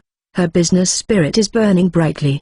It might be difficult for me to refuse emotionally. Striving for the Luxury Liner, Volume 23, Chapter 17. Chapter 17. Even if I skipped my bath. After an enjoyable camping trip on the southeastern island, I returned to Southern City. I was leisurely considering whether to go camping again, depending on Camille-san's work, or to go to Lucca to pick up Alessia-san and the others. However, the situation changed completely when Camille-san returned with the huge task of entertaining the king on the castle ship. Then I'll leave it to you, Camille-san. No, wait a minute. I was tempted to nod in agreement, charmed by her enthusiasm for the challenging task. However, the king's request was important. It wouldn't be easy to simply hand it over and expect everything to be resolved. Regardless of the magician Wataru, the merchant Wataru will definitely get involved. No matter how wonderful Camille-san is, I have to find a way to avoid this problem. Ahem. I understand how Camille-san feels. However, I would like to decline this offer. As Camille-san said, the castle can attract enough customers without entertaining the king. There are few benefits, and we don't want to take any unnecessary risks that could disrupt the peace. I don't share Camille-san's sense of fulfillment or passion for her job, but I can sort of understand how people in manga and novels feel that way. Well, it's probably just a superficial understanding. I'm weak to the temptation of wanting to grant a beautiful woman's wishes, but my safety is my top priority. Since there are few benefits, it's only natural to refuse. Camille-san's merchant-like thinking won't lower her opinion of me. That was a pretty good excuse, even if it was off the cuff. So you're saying it's fine if there are benefits, huh? Camille-san's confident expression makes me uneasy. I thought it was a good idea, but did she read my mind and know that I was going to refuse? Why yes, dealing with the king is quite a hassle, so I need commensurate benefits. I put up a defensive line, pushed by my anxiety. Normally, just the possibility of connecting with the king would be a huge benefit, but in my case, the benefits become disadvantages. Therefore, it's impossible to offer benefits commensurate with the king's arrival. It's impossible, right? It won't directly benefit you, but it will greatly contribute to the safety of the Beastman's town. Camille-san's expression is full of confidence. It's a little scary. A benefit for the Beastman's town? They seem to be doing fine as it is, and I don't think any benefit can compare to entertaining the king. From my perspective, I'm pretty satisfied with the current situation. It would take benefits several times greater than the hassle to break even. This is a win. I'll go take a bath. I won't set that flag. The opponent is Camille-san. Someone like me, who's being manipulated by Saparabi, can't afford to let my guard down. First, when the king of the Latina kingdom boards the ship, other countries will also send their kings or people of similar status to greet him, right? Camille-san began to explain as if teaching a child. I could see how she felt about me. Well, at least I understand what she's saying. It's a matter of rank, right? How does that connect to the Beastman's town? If the kings of other countries start talking about protecting the town, the Aquamarine Kingdom will suspect interference in their internal affairs. I feel like that will put the town in an even more dangerous position. If we accept the king, there's no doubt that high-ranking officials from the Kingdom of Brescia will come, as well as people from the Beast Kingdom. They have a close relationship with the Beast Kingdom due to the war with the Empire, huh? Why would the Beast Kingdom come? I understand their relationship deepened because they cooperated during the war, but that doesn't mean they should participate in diplomatic meetings unrelated to their relationship. A wise man once said that there are no true friends between nations and that friction and suspicion are inevitable between countries, so their participation shouldn't be possible. The Beast Kingdom gained a port during its conflict with the Empire. It's still under construction, but they signed an agreement with the Kingdom of Brescia to use the port in the future. Since this meeting is about shipping routes, the Beast Kingdom will likely make contact, even if they don't participate in the formal meeting. The Empire, huh? Come to think of it, I transported the Beast Kingdom's soldiers to the Empire. I didn't want to get involved, so I didn't gather any information, but it seems things are progressing. Once the development is complete, the port may become part of the regular passenger ship route. Well, I understand why the Beast Kingdom is involved. But if they were involved from the beginning, why invite the king? Don't try to complicate things. I'm not fooled. I'm not sure if you can call it general, but people of a certain rank have little influence on other countries. It's the same in any world. People with power have a big say. Fortunately, Wataru-san's business is attracting attention in the Beast Kingdom. If the king or someone close to him mentions the Beastman's town where people of a similar rank gather, it will greatly protect the town. Especially since the Beast Kingdom gained access to the sea, its influence has increased considerably compared to before. I think I understand what Camille-san is trying to say. In other words, even though they belong to different factions, the leaders of the other factions are on good terms with each other, and they have power. They would say something like, "Your guy is a good kid. I'm looking out for him too," In a big way. If that happens, the Aquamarine Kingdom will find it difficult to act unreasonably. However, with the luxury liners as a source of profit, the existence of the unknown mage, and me, a merchant thought to be unreasonable, my companions and I are managing to protect ourselves reasonably well. I understand what you're saying, but is it necessary? If we act now and the luxury liner doesn't come, the Aquamarine Kingdom will lose out. On the surface, not much will change, but the Aquamarine Kingdom is a country, so national interests are important. In other words, countries and court nobles who want profits will undoubtedly act behind the scenes to avoid causing problems while trying to gain as much power as possible. The fact that leaders of other countries are paying attention to this is significant. She's right. During the last negotiations in the Aquamarine Kingdom, Camille-san seemed to be having a hard time until I gave her permission to take a strong stance. As long as I'm watching, I think we can manage. But I can't stay involved with the Beastman's town forever. In that case. No, not yet. If they're already paying attention, why don't we just have the Beast Kingdom officially announce their interest in the Beastman's town? If they say it directly, everything will be resolved. That would require serious negotiations between the two countries. It would also be necessary to offer benefits to the Beast Kingdom. That would certainly be more effective, but it would undoubtedly increase the burden on Wataru-san. That's not acceptable. So, the important thing is that it's just talk among those in power at a drinking party. They'll convey that they're paying attention. But it won't be official. That sounds like a childish excuse, but maybe it's important in adult relationships. That's right. It may be paranoia, but Camille-san seems relieved that I finally understand. Taking on new troubles to protect the Beastman's town feels wrong. I guess Camille-san is pushing this idea on me because it'll end up being less of a burden in the long run. After all, it's easier to entertain foreign dignitaries whom we'll probably never see again than to deal with the muddy waters of court nobility. I understand. I'll leave everything to you, Camille-san. Please don't burden me too much. I can't handle important people. Leave it to me. Camille-san nods confidently. Her enthusiasm for this big job isn't an act.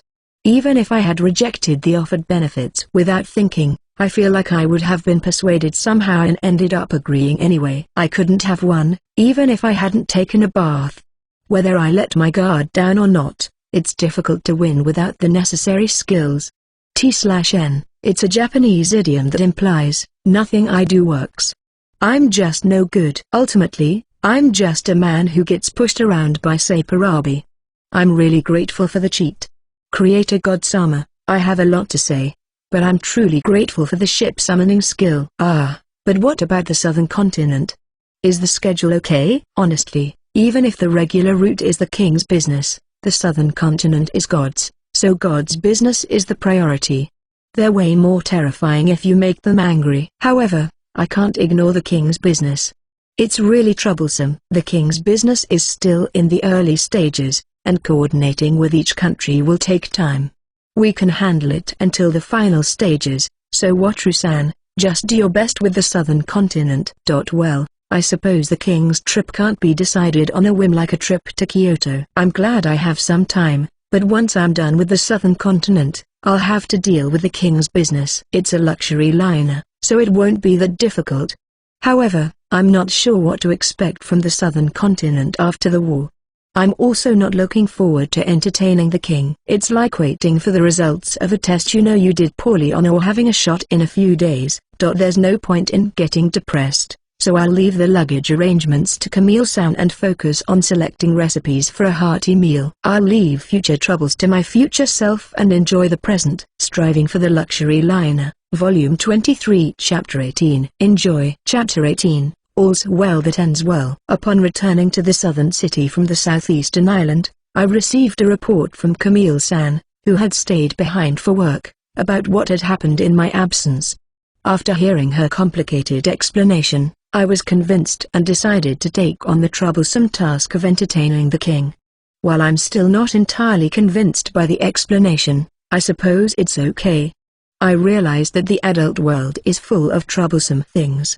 Well, I do love the adult world, just in a different way. The port of Lucca came into view. While Camille-san was working, I went to the southeastern island.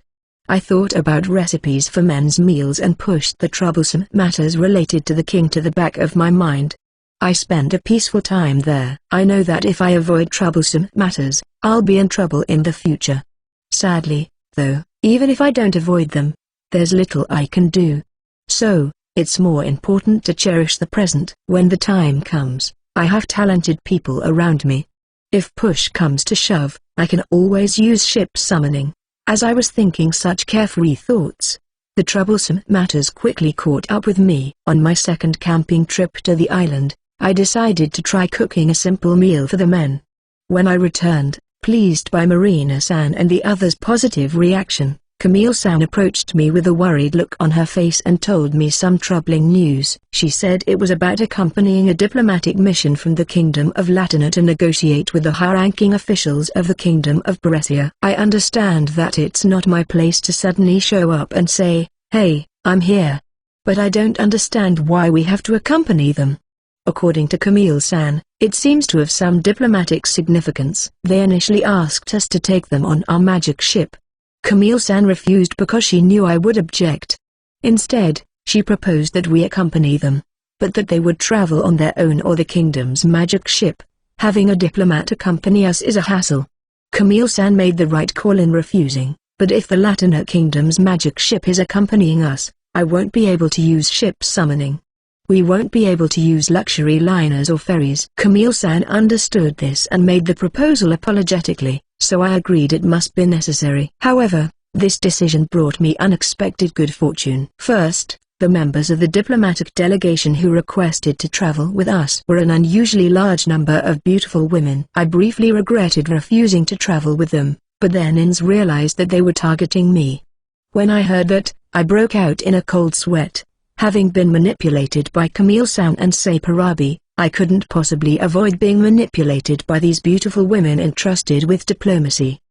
A honey trap would be very dangerous for me. The best choice was not to get close to them. The distance between me and the women in our group was just right. Compared to a ferry or a luxury liner, it was certainly cramped, but the Lutto was a premium cruiser, and it was undoubtedly extremely comfortable. There were 6 beautiful women on board, excluding Rimu, Pent, Fu-chan, and me.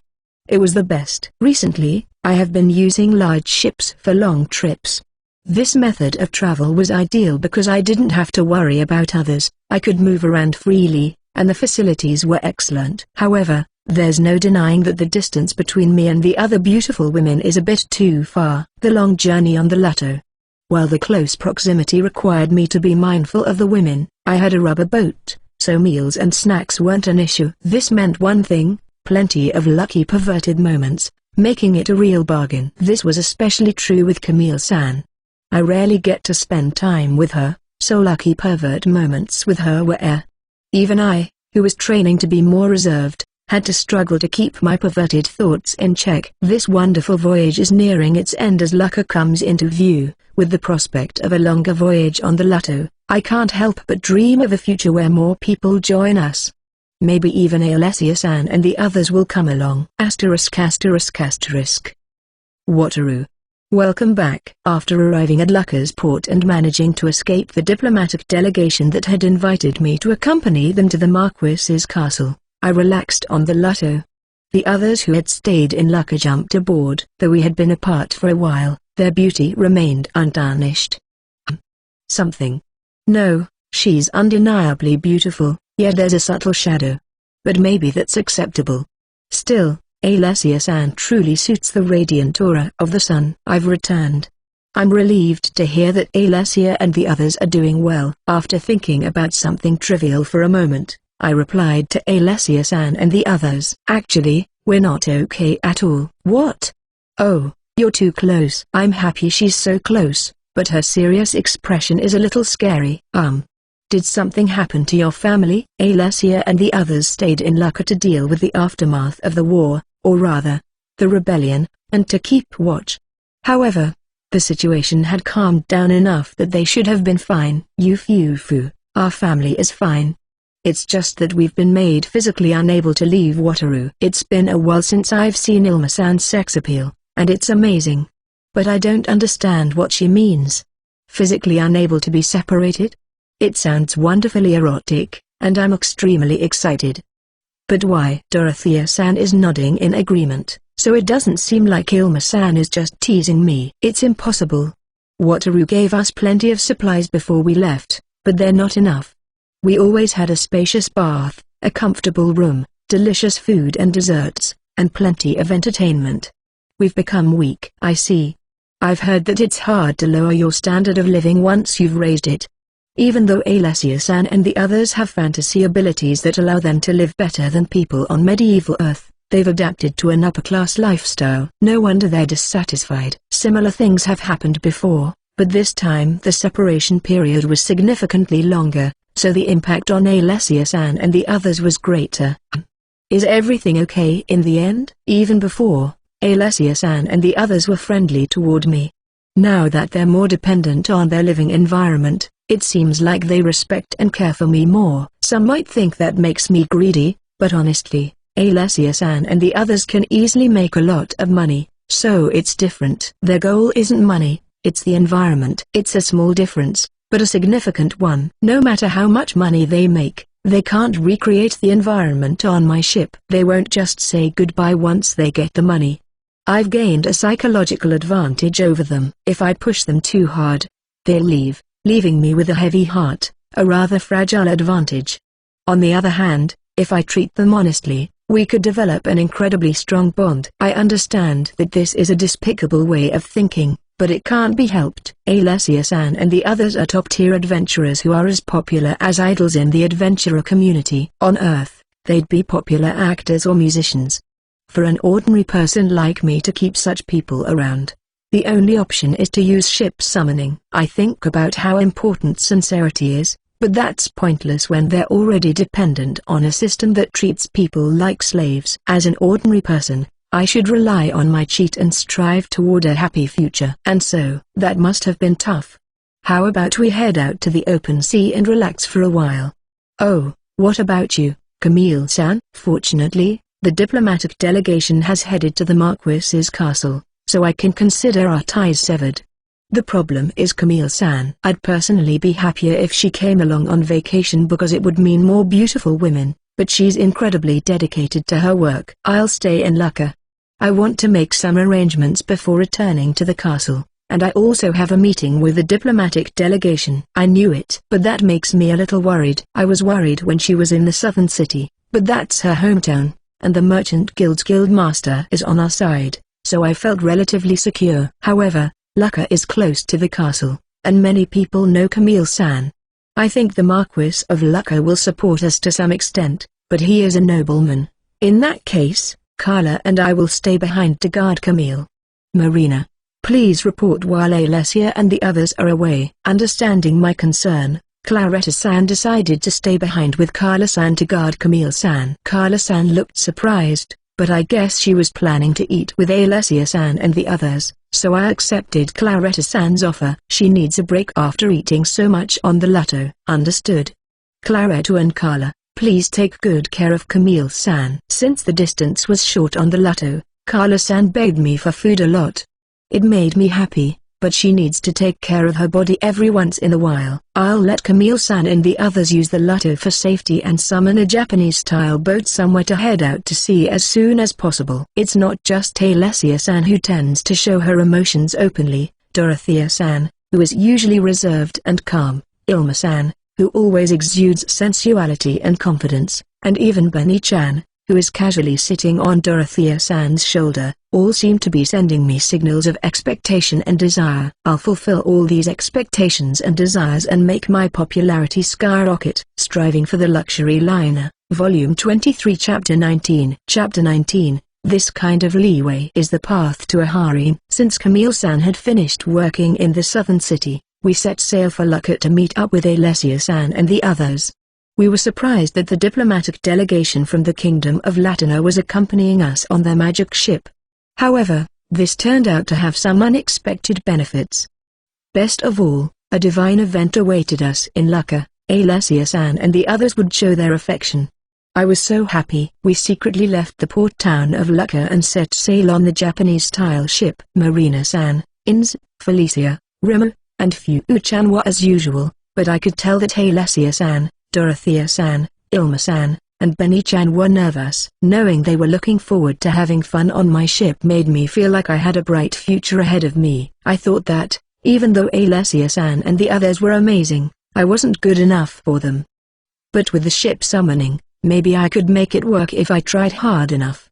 I understood the reality of the situation, but I was still struggling to find a way to make it work. Now, however, I see the possibility that if I respond honestly without pushing too hard, things might work out. My future is bright. It's a future filled with desire, but no, I'm getting too excited and getting carried away. When I get carried away, I end up making painful mistakes and ruining everything, so I need to calm down, control my desires, and maintain an honest facade. This is a precious opportunity, and I don't want to lose it over a stupid mistake. Right, which ship should I summon once we reach the open sea? Usually, I take requests or choose a ship based on my mood, but this time, I should take requests. They've been waiting for this, so they must have an idea of what they want to do. Of course. Wait, Alessia. Rushing ahead like this will ruin the party. Ilma-san stops Alessia-san, who was about to answer my question. She has a serious expression. Why did the atmosphere suddenly become so serious? Yes, I'm sorry. I got a little ahead of myself. Wataru, we need to talk. Please wait a moment. Yes, understood. I was overwhelmed by the atmosphere and couldn't say anything. I wish they wouldn't be so serious in this small Japanese tile boat. I could hear Alessia-san, Dorothea-san, and Ilma-san talking. They seem serious, but to me, it sounds like they're relaxing. They're discussing what they're looking forward to most, what actions to take next, and which ship is best for doing so. By the way, Marina-san is watching with a relaxed expression. Fu-chan looks relaxed, and Benny-chan is jumping up and down on Dorothea-san's head, trying to make his point. I feel like there's a mental gap between the slime group members because they've been apart for so long. I'm sorry, Benny-chan. Quite some time has passed, yet Alessia-san and the others still haven't settled their discussion. It seems like they all have a lot they want to do. Well, we have time before heading out to the open sea, and there's an easy solution, so let's let them discuss it. Until now, I've felt restless, like a pet dog waiting for a treat. It's better for my mental health to discuss which ship to summon. It's funny that there's such a simple solution, yet the others don't seem to have noticed it, even though they're skilled adventurers. Anxiety really narrows your thinking. But something has been bothering me, so let me ask a question. Didn't you discuss what to do while we were away? Alessia-san and the others are skilled adventurers who understand the importance of preparation. Therefore, it wouldn't be surprising if they had a plan for when we returned. In fact, it would be strange if they didn't. Wataru, when you're starving, do you want to imagine food that you can't possibly get? Well, even though we didn't discuss it, I imagined it many times. I see. It's like water in the desert. It's like trying to distract yourself from your favorite food when you're on a diet. Either way, I understand how they feel. I've experienced the torture of smelling curry when I was hungry. Honestly, I think that's a crime. I remember begging my mom to make curry when I really wanted it. She told me to buy the ingredients myself if I wanted it so badly, so I ran out to get them. Thinking about my family makes me want to cry. Since there's little hope of returning home, I have to keep my family and friends deep in my heart. Well, even if I could go back, I'm not sure I would. Sorry, Mum. This world is inconvenient, but my surroundings are very nice. Luxury liners, beautiful women. As long as I'm on this ship, I have a better life than I did on Earth.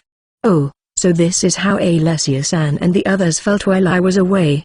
My advantage is surprisingly great. We've reached an area where it's safe to summon the ship, but the three of them are still deep in discussion. Felicia, and Marina-san look a little exasperated. They must understand the simple solution, but they're not saying anything. I guess they have good personalities. It's time to make a decision. Alessia, Dorothea, and Ilma, I can summon each of the ships you want, though. Usually, I only summon one ship, but I summoned a second or third ship when Claretta-san asked me to play crane games or Carla-san asked me to get her something to eat. Alessia-san and the others definitely understand. In fact, Alessia-san, Dorothea-san, and Benny-chan all have expressions that say, "Oh, that's right. So I'm sure of it." Well, I can't see Benny-chan's expression, though. Wataru, please summon the stronghold. Wataru, please summon the shadow. Wataru, I'd like the Chris, please. Requests came flying in immediately from Alessia-san, Dorothea-san, and Ilma-san. I already knew which ships they wanted because I had overheard them. Alessia-san wanted the stronghold for the vending machine menu, as well as for junk snacks and canned beer from the shop.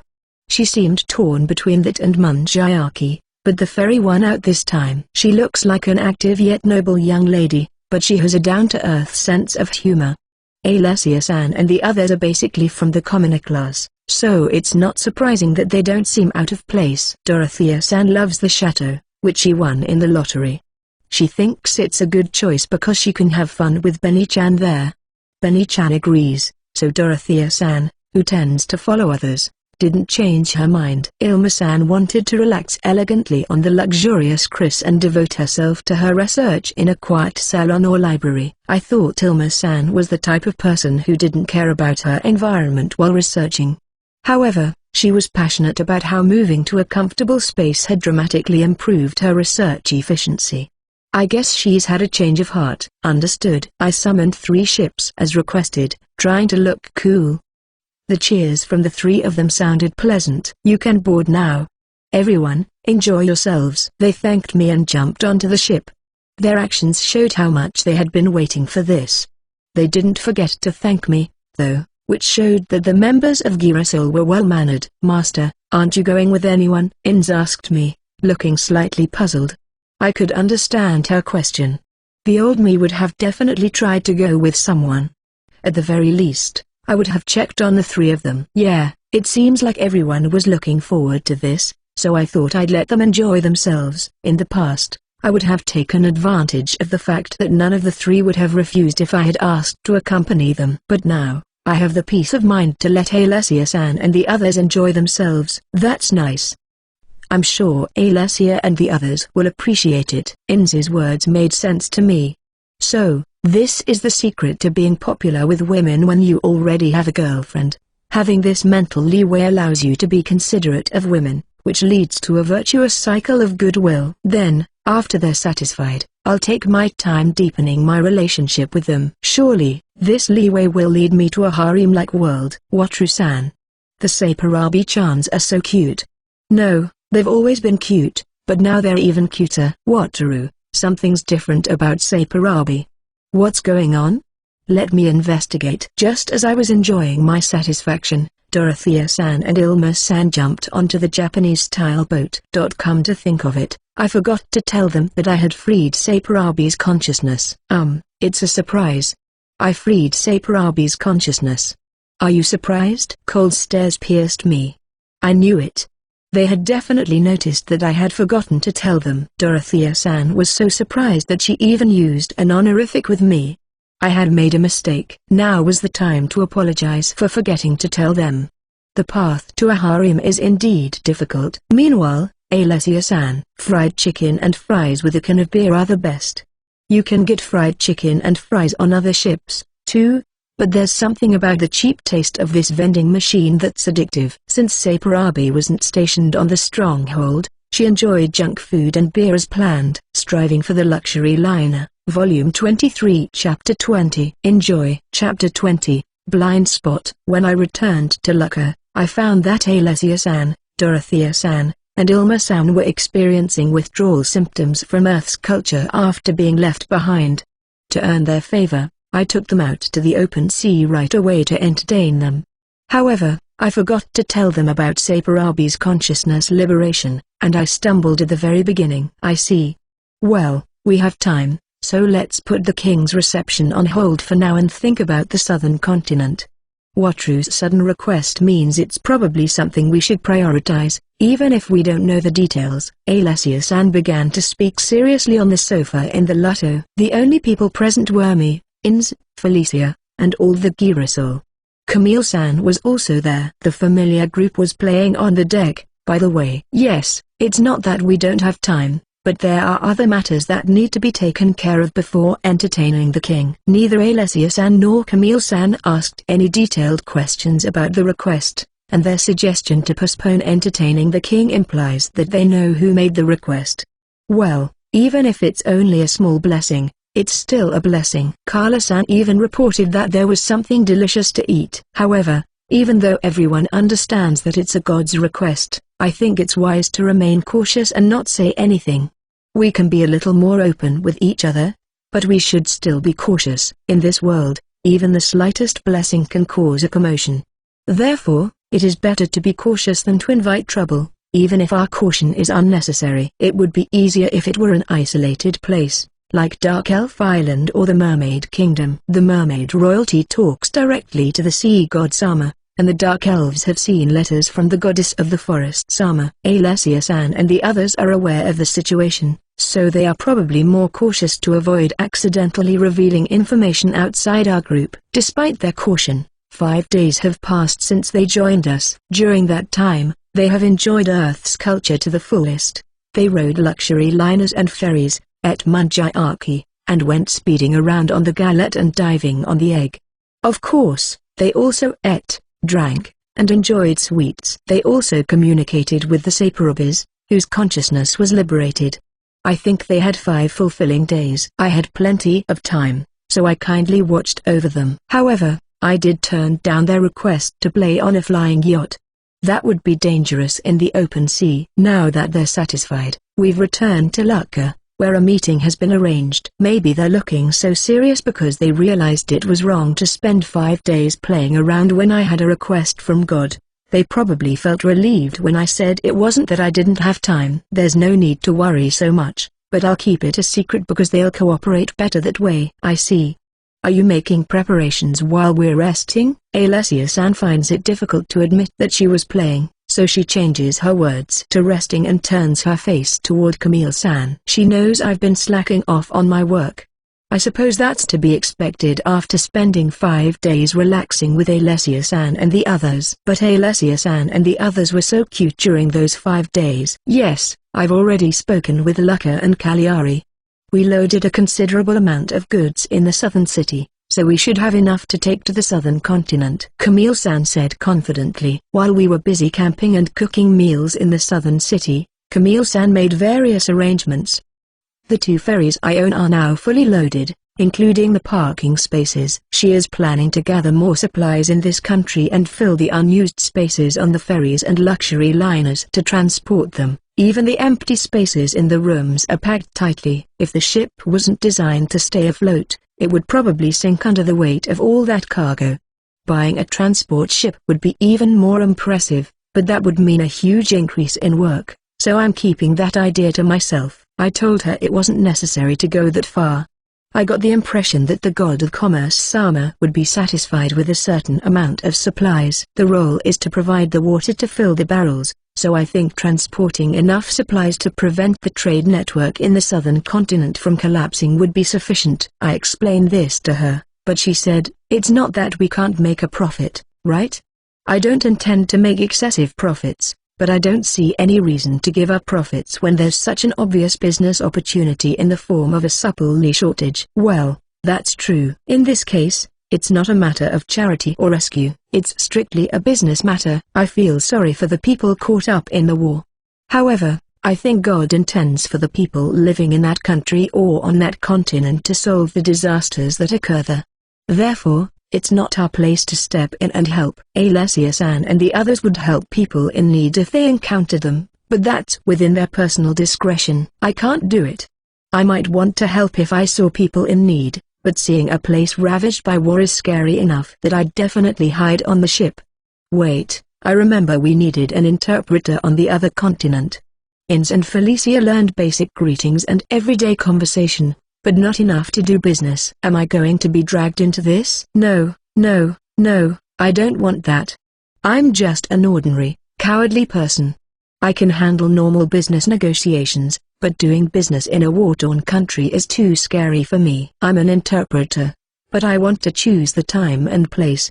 When it comes to business, I'm in charge, and I take pride in my work, so I'll do my best. I'll try my best, even if I'm scared. However, I couldn't handle rescuing people who've been victimized, especially if I see children suffering. Yes, I would definitely mess up. I messed up with the children at the orphanage, and I ended up making it like a fortress. If I were to witness a more tragic scene, I couldn't imagine what I'd do. I'm faced with an unexpected dilemma. As I think about it, it seems that Camille-san and Alessia-san are discussing something. We have to take action now. It's best to nip the danger in the bud. Excuse me, how many people here understand the language of the southern continent? Silence falls over the room. That's right. I can understand some written text, but conversation is difficult. Donatella is probably similar. We overlooked the fundamental problem. Camille-san mutters, her expression serious. She had been assigned to stay here for the king's reception, and Donatella-san had been chosen to accompany us. We planned to meet her when we received the supplies in Cagliari. I understand a little bit. Even among Girasol, only Ilma-san had a slight understanding of it. Had I not noticed, it would have caused serious issues with my work. Learning the language was difficult in the Western continent, but doing so in a disaster area would be a whole other level of difficulty. Camille-san, could you prepare some language learning materials for the southern continent? If possible, I'd like to start with something simple, like sentences. Yes, the southern continent is connected to us through trade, albeit small. I should be able to prepare some materials. That's good. Unlike the western continent, which was completely cut off from the rest of the world and unknown, the southern continent is connected to us through the pepper trade, so it seems we can obtain materials there. Then we'll be fine. We're not leaving right away, and the voyage will take some time. It's not enough time to learn a language, of course, but we have Ilma-san. Just as she did with the western continent, she will be able to master the language quickly. If the other members focus on specific fields, they won't need much interpretation from me. It'll probably be enough to learn basic greetings, everyday conversation, and words that might be necessary in the disaster area. Then, please make the arrangements as soon as possible. Also, we were supposed to meet in Cagliari, but could we meet with Donatella-san earlier? I'll send someone to pick her up. It shouldn't take long to get to Cagliari on the Galette. We need to get her to focus on her studies as soon as possible, or I'll have a lot more work to do when I arrive. Yes, I suppose so.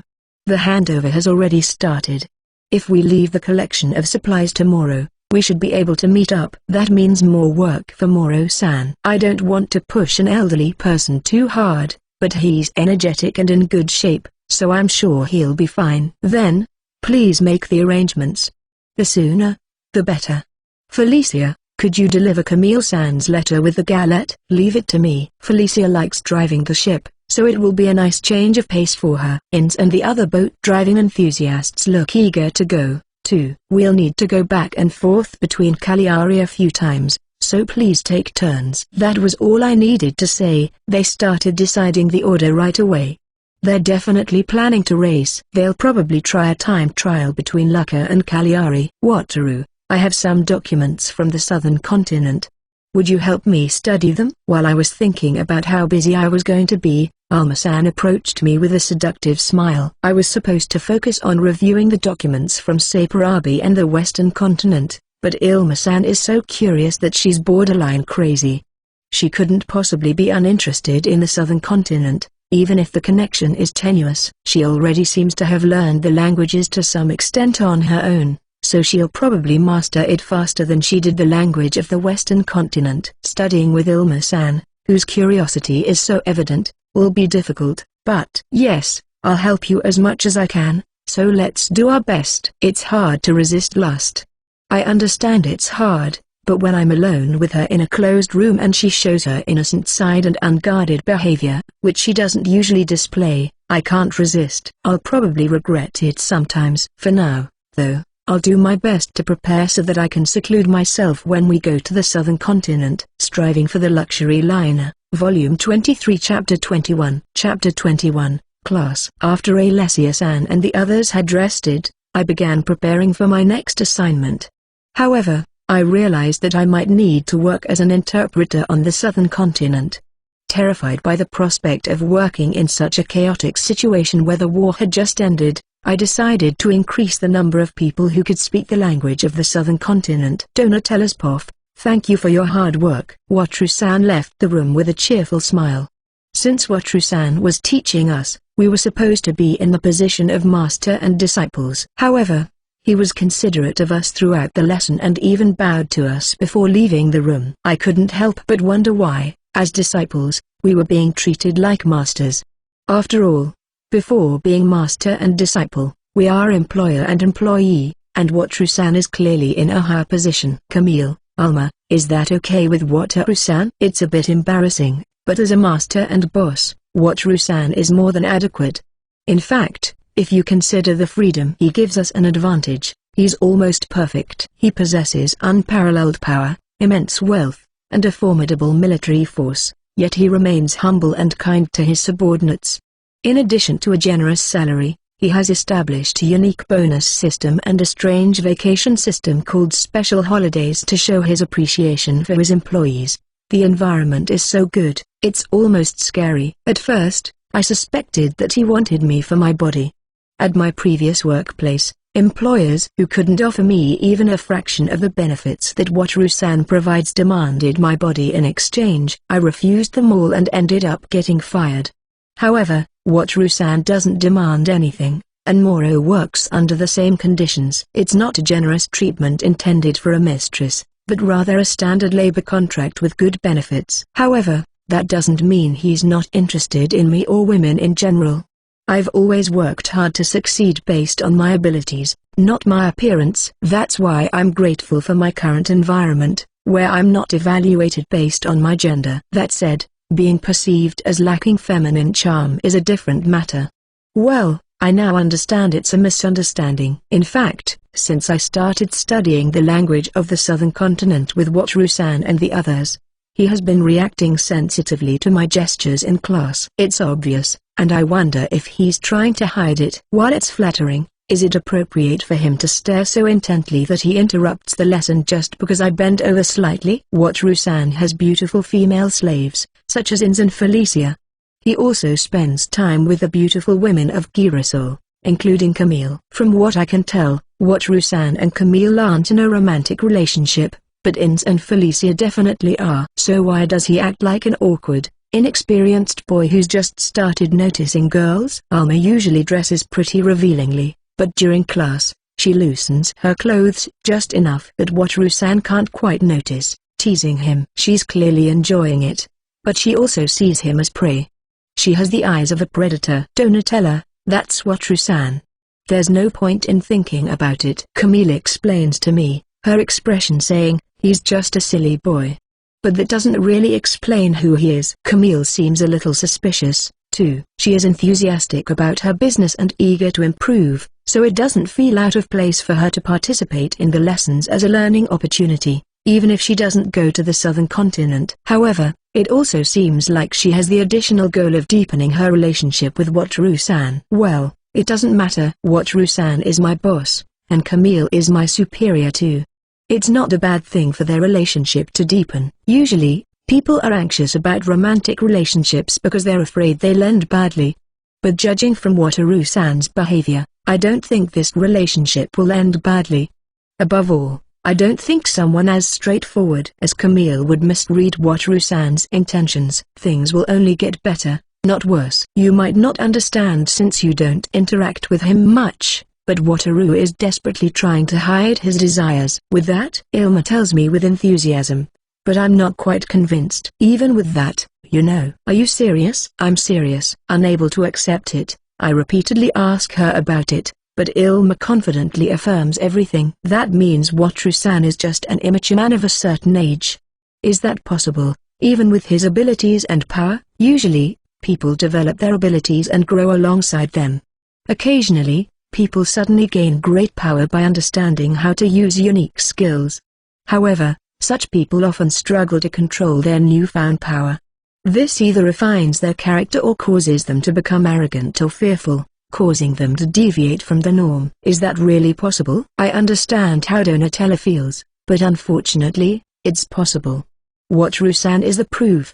After all, Donatella should understand Wataru-san's uniqueness, shouldn't she? That's right. It was so obvious that I had forgotten until Camille pointed it out. Wataru-san is from another world. I didn't hear it directly, but working on the castle and witnessing his abilities made it clear. I knew about people from other worlds from fairy tales. I never doubted that it was a fairy tale until I started working on Wataru-san's ship. I was really surprised when I found out the truth. I see. It was written in the books I read after learning about their existence. People from other worlds gain powerful abilities when they travel between worlds. With these abilities, they can become heroes or demon lords. Such a fairy tale. Wataru-san chose not to become a hero or a demon lord. In a sense, he is a rare person from another world. That makes a lot of sense. Camille and Ilma nodded with a wry smile as if they understood my realization. They probably had similar thoughts. My boss is an otherworldly being who didn't become a hero or a demon lord. That's interesting. I'll work hard to liven things up. Phew. Class is finally over. Teaching is difficult and nerve-wracking. I'm teaching a language from the southern continent. It's not my native language, nor did I study and master it. I rely on my language comprehension skill, which makes me feel insecure. I have some experience teaching languages on the western continent, so I feel somewhat confident, but it's still difficult. But being a teacher isn't so bad. Ilma is incredibly sexy, and perhaps because of our unique situation, she seems even more alluring, which excites me. Camille-san and Donatella-san are stunningly beautiful with amazing figures. Yet, their personalities are like those of a class president, creating a mismatch that I find incredibly appealing. While they listen to the lessons seriously, the eroticism they unconsciously emit from their enchanting bodies is incredibly powerful. Donatella-san has only been with us for 2 lessons. I'm tired of being nervous, but I'm also looking forward to it. It's a shame that Camille-san won't accompany us to the southern continent because that means there will be one fewer attractive student. There's still time before departure, though, so I'll enjoy the lessons with the 3 of them to the fullest. No, I can't think like that. My goal is to be a gentleman, at least on the surface. I promised myself that I wouldn't openly express my desires and that I would maintain appearances to be popular with women. In that case, I should strive to be a refreshing male teacher who is well liked by female students. I need to approach my classes sincerely, without bringing any unnecessary desires into them. But these beautiful women looking down at me are too attractive, especially Ilma-san with her cleavage. Ilma-san's cleavage is especially distracting. It's hard to look away. What should I do? Master, are you done with class? Yes, Ins. It went well. While I was puzzling over this unexpected dilemma, I ran into Ins. She has a straightforward personality, but I'm hesitant to consult her about this. I wish there was someone I could talk to. Honestly, since I came to this world, I've focused so much on women that I don't have a single male friend. I don't regret it, but it's hard not having anyone to talk to about trivial problems like this. I could talk to Guido-san and the others on the southeastern island, but I can't go all the way there just for that. Master, you seem lost in thought. Did you mess up in class? No, I was just thinking about our schedule. Once we set sail, we're on our own, but I thought we'd be busy until then. I couldn't bring myself to tell her that I was sad about not having any friends to talk to about mundane things, so I lied. Oh, that's right. We'll load the cargo gathered in Lucca soon, and then we'll pick up more in Cagliari. Right? Yeah, it seems like Camille-san worked really hard and managed to gather a lot. While coordinating the reception for the king, Camille-san spoke with important people from the country who attended the meeting and doubled the amount of supplies we could secure. I'm worried that we won't be able to load everything, but the ship was inspected beforehand. I don't think Camille-san would mess up something like that, so I'm sure it will be fine. Speaking of which, when we met up, Donatella-san was really excited about the liberated Saparabi and asked to try it out on the castle. Considering all that, even after the work in Lucca is finished, it's going to be busy until we set sail from Cagliari. How many more classes can I teach before then? Striving for the Luxury Liner, Volume 23 Chapter 22. Chapter 22, Saparabi Conference. While waiting for Camille-san to finish her work and gather supplies in Lucca, Donatella-san joined us. They started learning the language of the southern continent. I feel a little pressure being their teacher, but having 3 beautiful women as students makes it worthwhile, so I don't think it's so bad. Camille, I think we need to check beforehand. We've already done some preliminary checks on ships other than the castle. Wouldn't it be more effective to make an impact here among the royal and noble families? A heated discussion is taking place right in front of me. The participants are me, Alessia-san, Camille-san, Donatella-san, Moro-san, and the three Saporobas. Alessia-san and I are keeping a low profile, while Moro-san is trying to calm the discussion and act as a moderator. Camille-san, Donatella-san, and the three Saporobas are engaged in a fierce debate. They are discussing the timing of Saporobi's consciousness liberation on the castle. Camille-san emphasizes the importance of making an impact and wants to do it on the first regular voyage. She wants the consciousness liberation to be an event held after the ceremony, once the current Saporobas have gotten used to their new lives. Donatella-san emphasizes the importance of repeating the pre-introduction to improve completion levels. The discussion cannot reach a conclusion because the three Saporobas are divided in their opinions. One supports Camille-san, one supports Donatella-san, and one is neutral. You might wonder why they are divided even though they are the same Saporobi. However, even though they are the same Saporobi, they have different souls. Liberating their consciousness means liberating their individuality, so it is natural that they have different opinions. If their opinions were more evenly split, it would be easier to reach a conclusion. However, the neutral Saporobi complicates matters. Moro-san is in the same position, but he is also the moderator and must remain neutral. Incidentally, Alessia-san and I initially expressed our opinions to a certain extent and then went with the flow. Once opinions began to diverge, attempts were made to persuade us to join their side. Halfway through, the persuasion turned into brainwashing, so we quickly gave up and became observers. That's why Alessia-san and I are just observers now. I still didn't expect the discussion about Saporobi to heat up at this point, though. After gathering supplies in Lucca, and after Camille-san finished her work, we moved to Cagliari. The rebellion had little impact here, allowing us to gather supplies smoothly. All that was left was to depart for the southern continent. The only thing I was worried about was that we had gathered more supplies than expected and they might have time for a detour to Dark Elf Island. However, I wasn't sure what to do. However, merchants pursue profits when they're right in front of them. Now that I'm somewhat accustomed to the situation, I have the leeway to think about the Saporobi's consciousness liberation, which led to this meeting. Incidentally, Alessia-san and I were unaware of the meeting until just before it started. We were suddenly brought to the battlefield and felt as if we had been transported to a different place. We're not getting anywhere like this. Should we add more people and hold the meeting again? It'll be difficult to have a constructive discussion if we add too many opinions from people who don't know much about business. Camille-san and Donatella-san also felt it would be hard to reach a conclusion, so they considered restarting the meeting. I don't care, I just want to go back to my room. But if the meeting continues, I'll be dragged into it, too.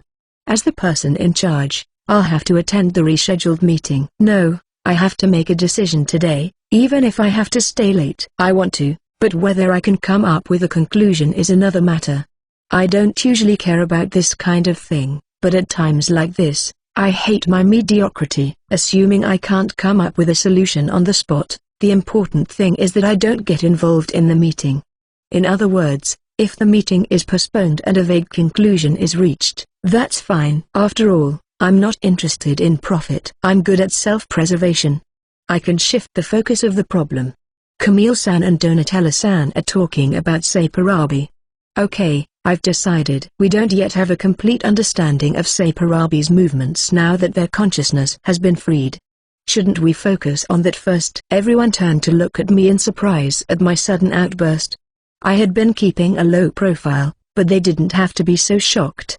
Especially you, Saporobi. I'm your employer, or rather, your summoner. I did kill you all, but it's confusing how life works, isn't it? I slaughtered you because you were profitable and delicious, and now you're my subordinates. It's all the creator god Sama's fault. What, Trusan? Do you have any ideas? As I was thinking about it, Camille-san asked me a question. I wish she wouldn't look at me with such an expectant expression. Well, it's not a groundbreaking idea, but as a trial, I thought we could free the consciousness of the Saporobi assigned exclusively to Camille-san and the others. While you're at it, give them names to deepen your relationship. While we're at it, how about making those 3 Saiparabi your subordinates? The 3 Saiparabi are business-minded and talented, but honestly, dealing with them and their ideas is a hassle. I want to stay on this luxury liner and live an elegant life, even if it means I'm not productive. What? Is that okay? That's a wonderful suggestion. Yes, I'd be happy if those children were conscious of their roles. Those 3 Saiparabi are excellent and will definitely be a big help. The response was more favorable than I had expected. I had assigned them exclusively to support Camille-san and the others in their commercial activities.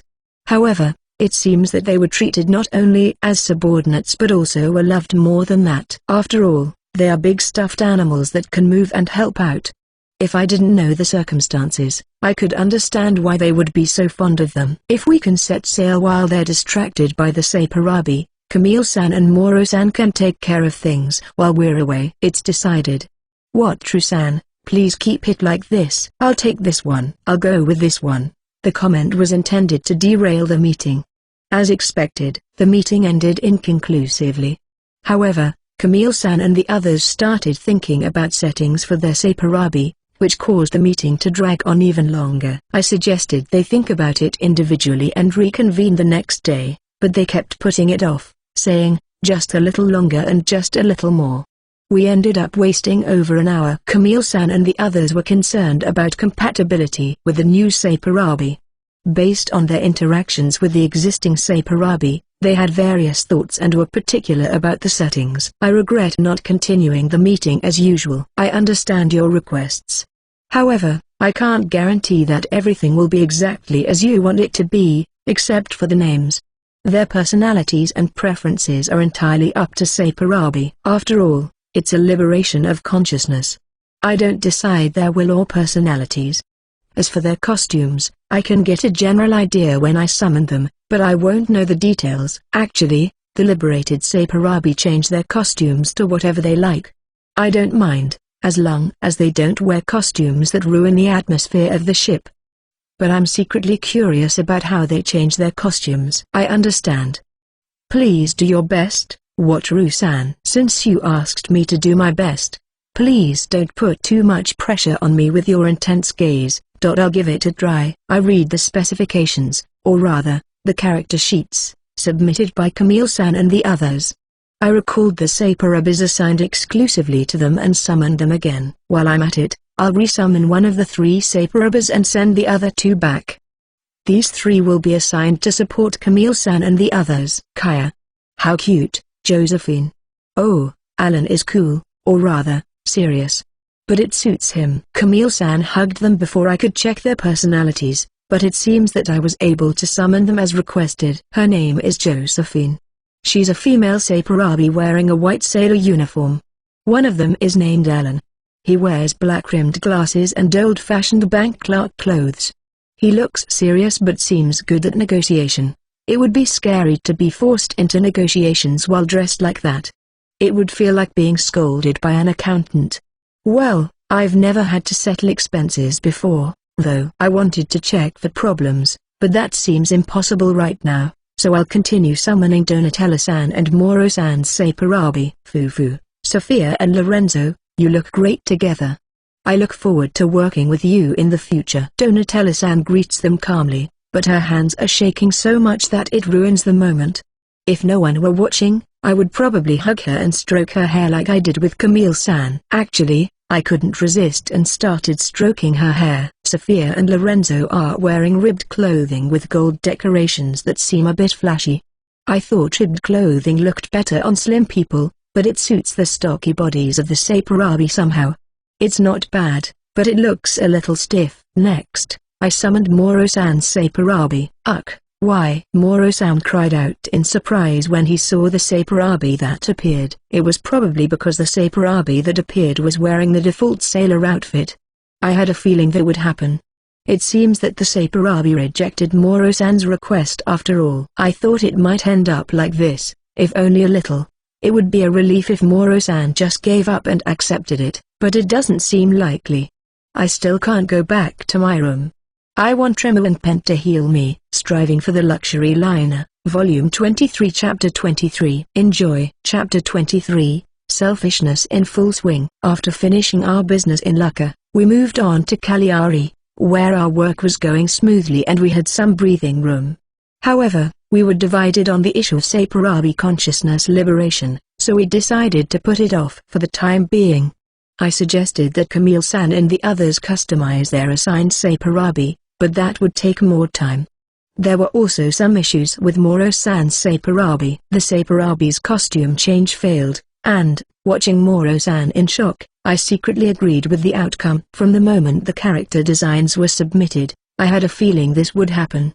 In fact, I would have been more surprised if things had gone smoothly. The designs were so extreme that they went beyond Gothic Lolita and into Sweet Lolita, with an extra dose of sweetness added for good measure. I couldn't imagine a man of Moro-san's age liking such designs. Well, to each their own, so maybe an old man with grandchildren could like Sweet Lolita fashion after all.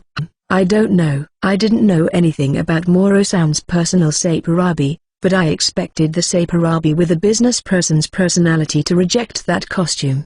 I can't imagine a profit-oriented businessman in Sweet Lolita fashion together. Moro-san, why did you choose this design in the first place?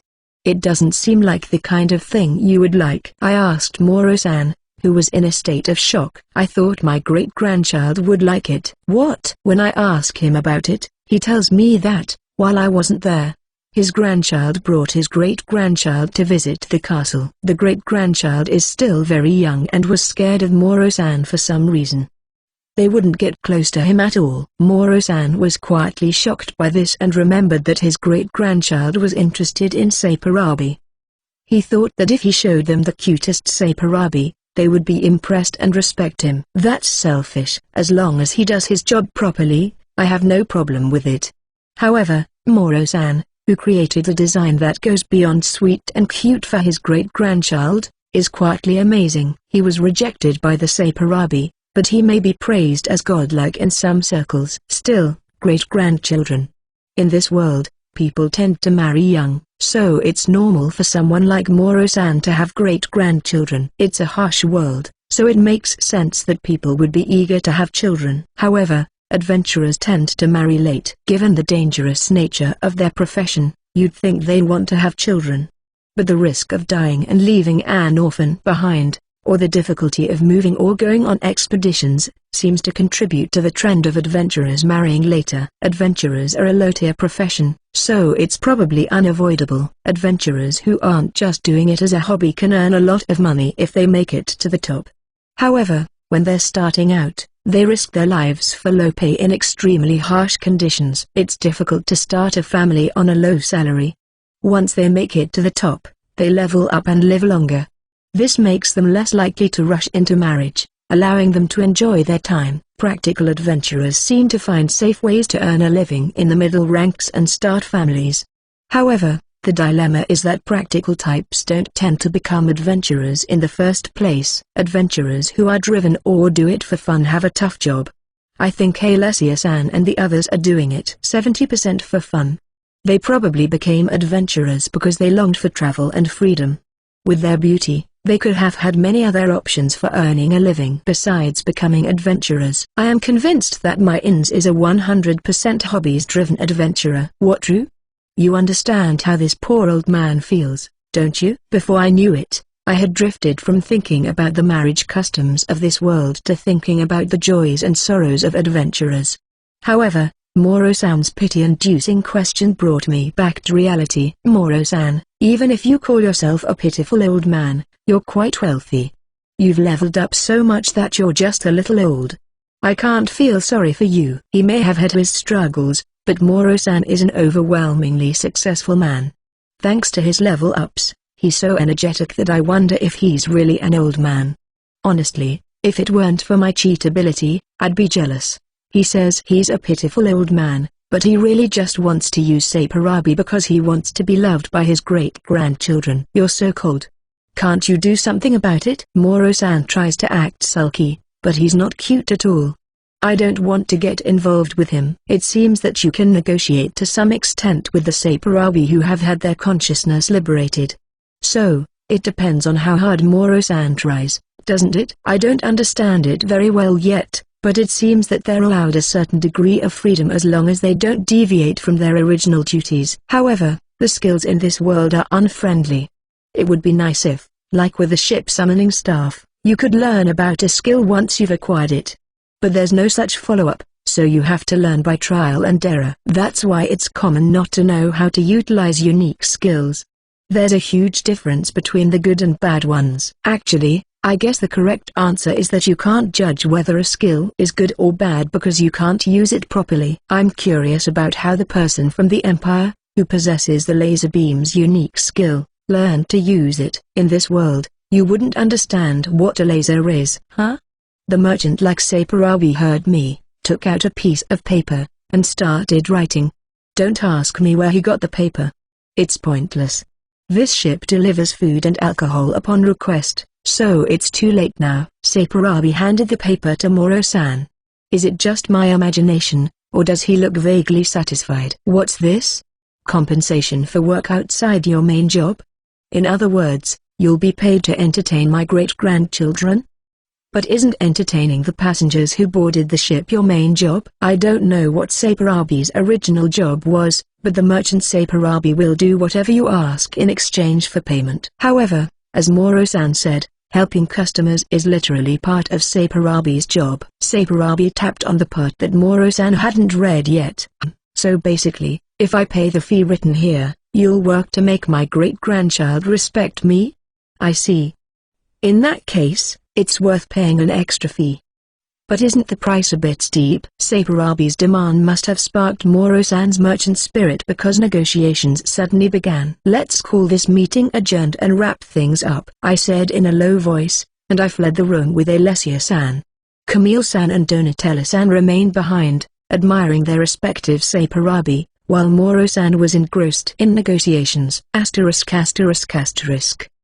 Well, it's about time to set sail for the southern continent. We decided not to stop at Dark Elf Island this time, so we're heading straight there. I asked Felicia if we should stop at the island, since we had some time, but she said we should prioritize this job. I suppose she thought she couldn't prioritize personal matters because this job is related to a god.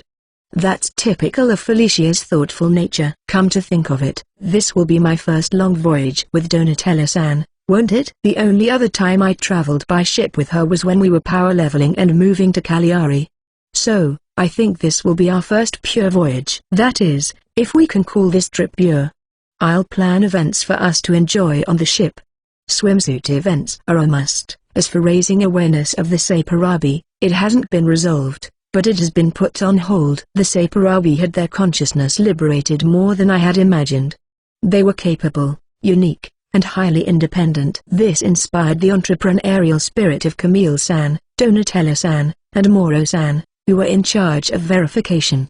We were able to buy time until the preparations for departure to the southern continent were complete. Verification will probably continue during the trip, and by the time we return, the plan will be perfected. There are also things I've come to realize at this stage. When talented people support each other, it's like cheating. Well, that was amazing. Camille-san, Donatella-san, and Moro-san are talented individuals who gave various instructions to the Saparabi for verification. The Saparabi, unable to demonstrate their talents under me, responded perfectly to the instructions. Then, Camille-san and the others gave more challenging instructions, and the Saparabi responded. This process repeated itself, and even from the sidelines, efficiency itself seemed to be embodied as preparations progressed. Still, transporting cargo and dealing with issues outside the castle were difficult, so it took time. Since the outside of the ship is outside the Saparabi's support range, there was nothing that could be done about it. Nevertheless, they made significant contributions by proposing transportation plans and devising solutions to problems. They were supposed to be the souls of horned rabbits. Why are they so talented? I'll ask the creator god Sama when I get the chance. It's strange that the same horned rabbit that was ferocious and only wanted to attack me is now so competent. Oh, everyone has come out onto the deck. Now is a good time to set sail. Everyone, we're about to set sail. We'll head out to the open sea on the Lotto, and then we'll transfer to another ship to go straight to the southern continent. Does anyone have anything they've forgotten? Everyone responds that they're ready. Let's go. We're setting sail. I wave goodbye to Camille-san and the others who came to see us off as the Lotto speeds away. The southern continent. I hope we don't get into any trouble. If like, please support me on Ko-fi and subscribe my Patreon for novel request.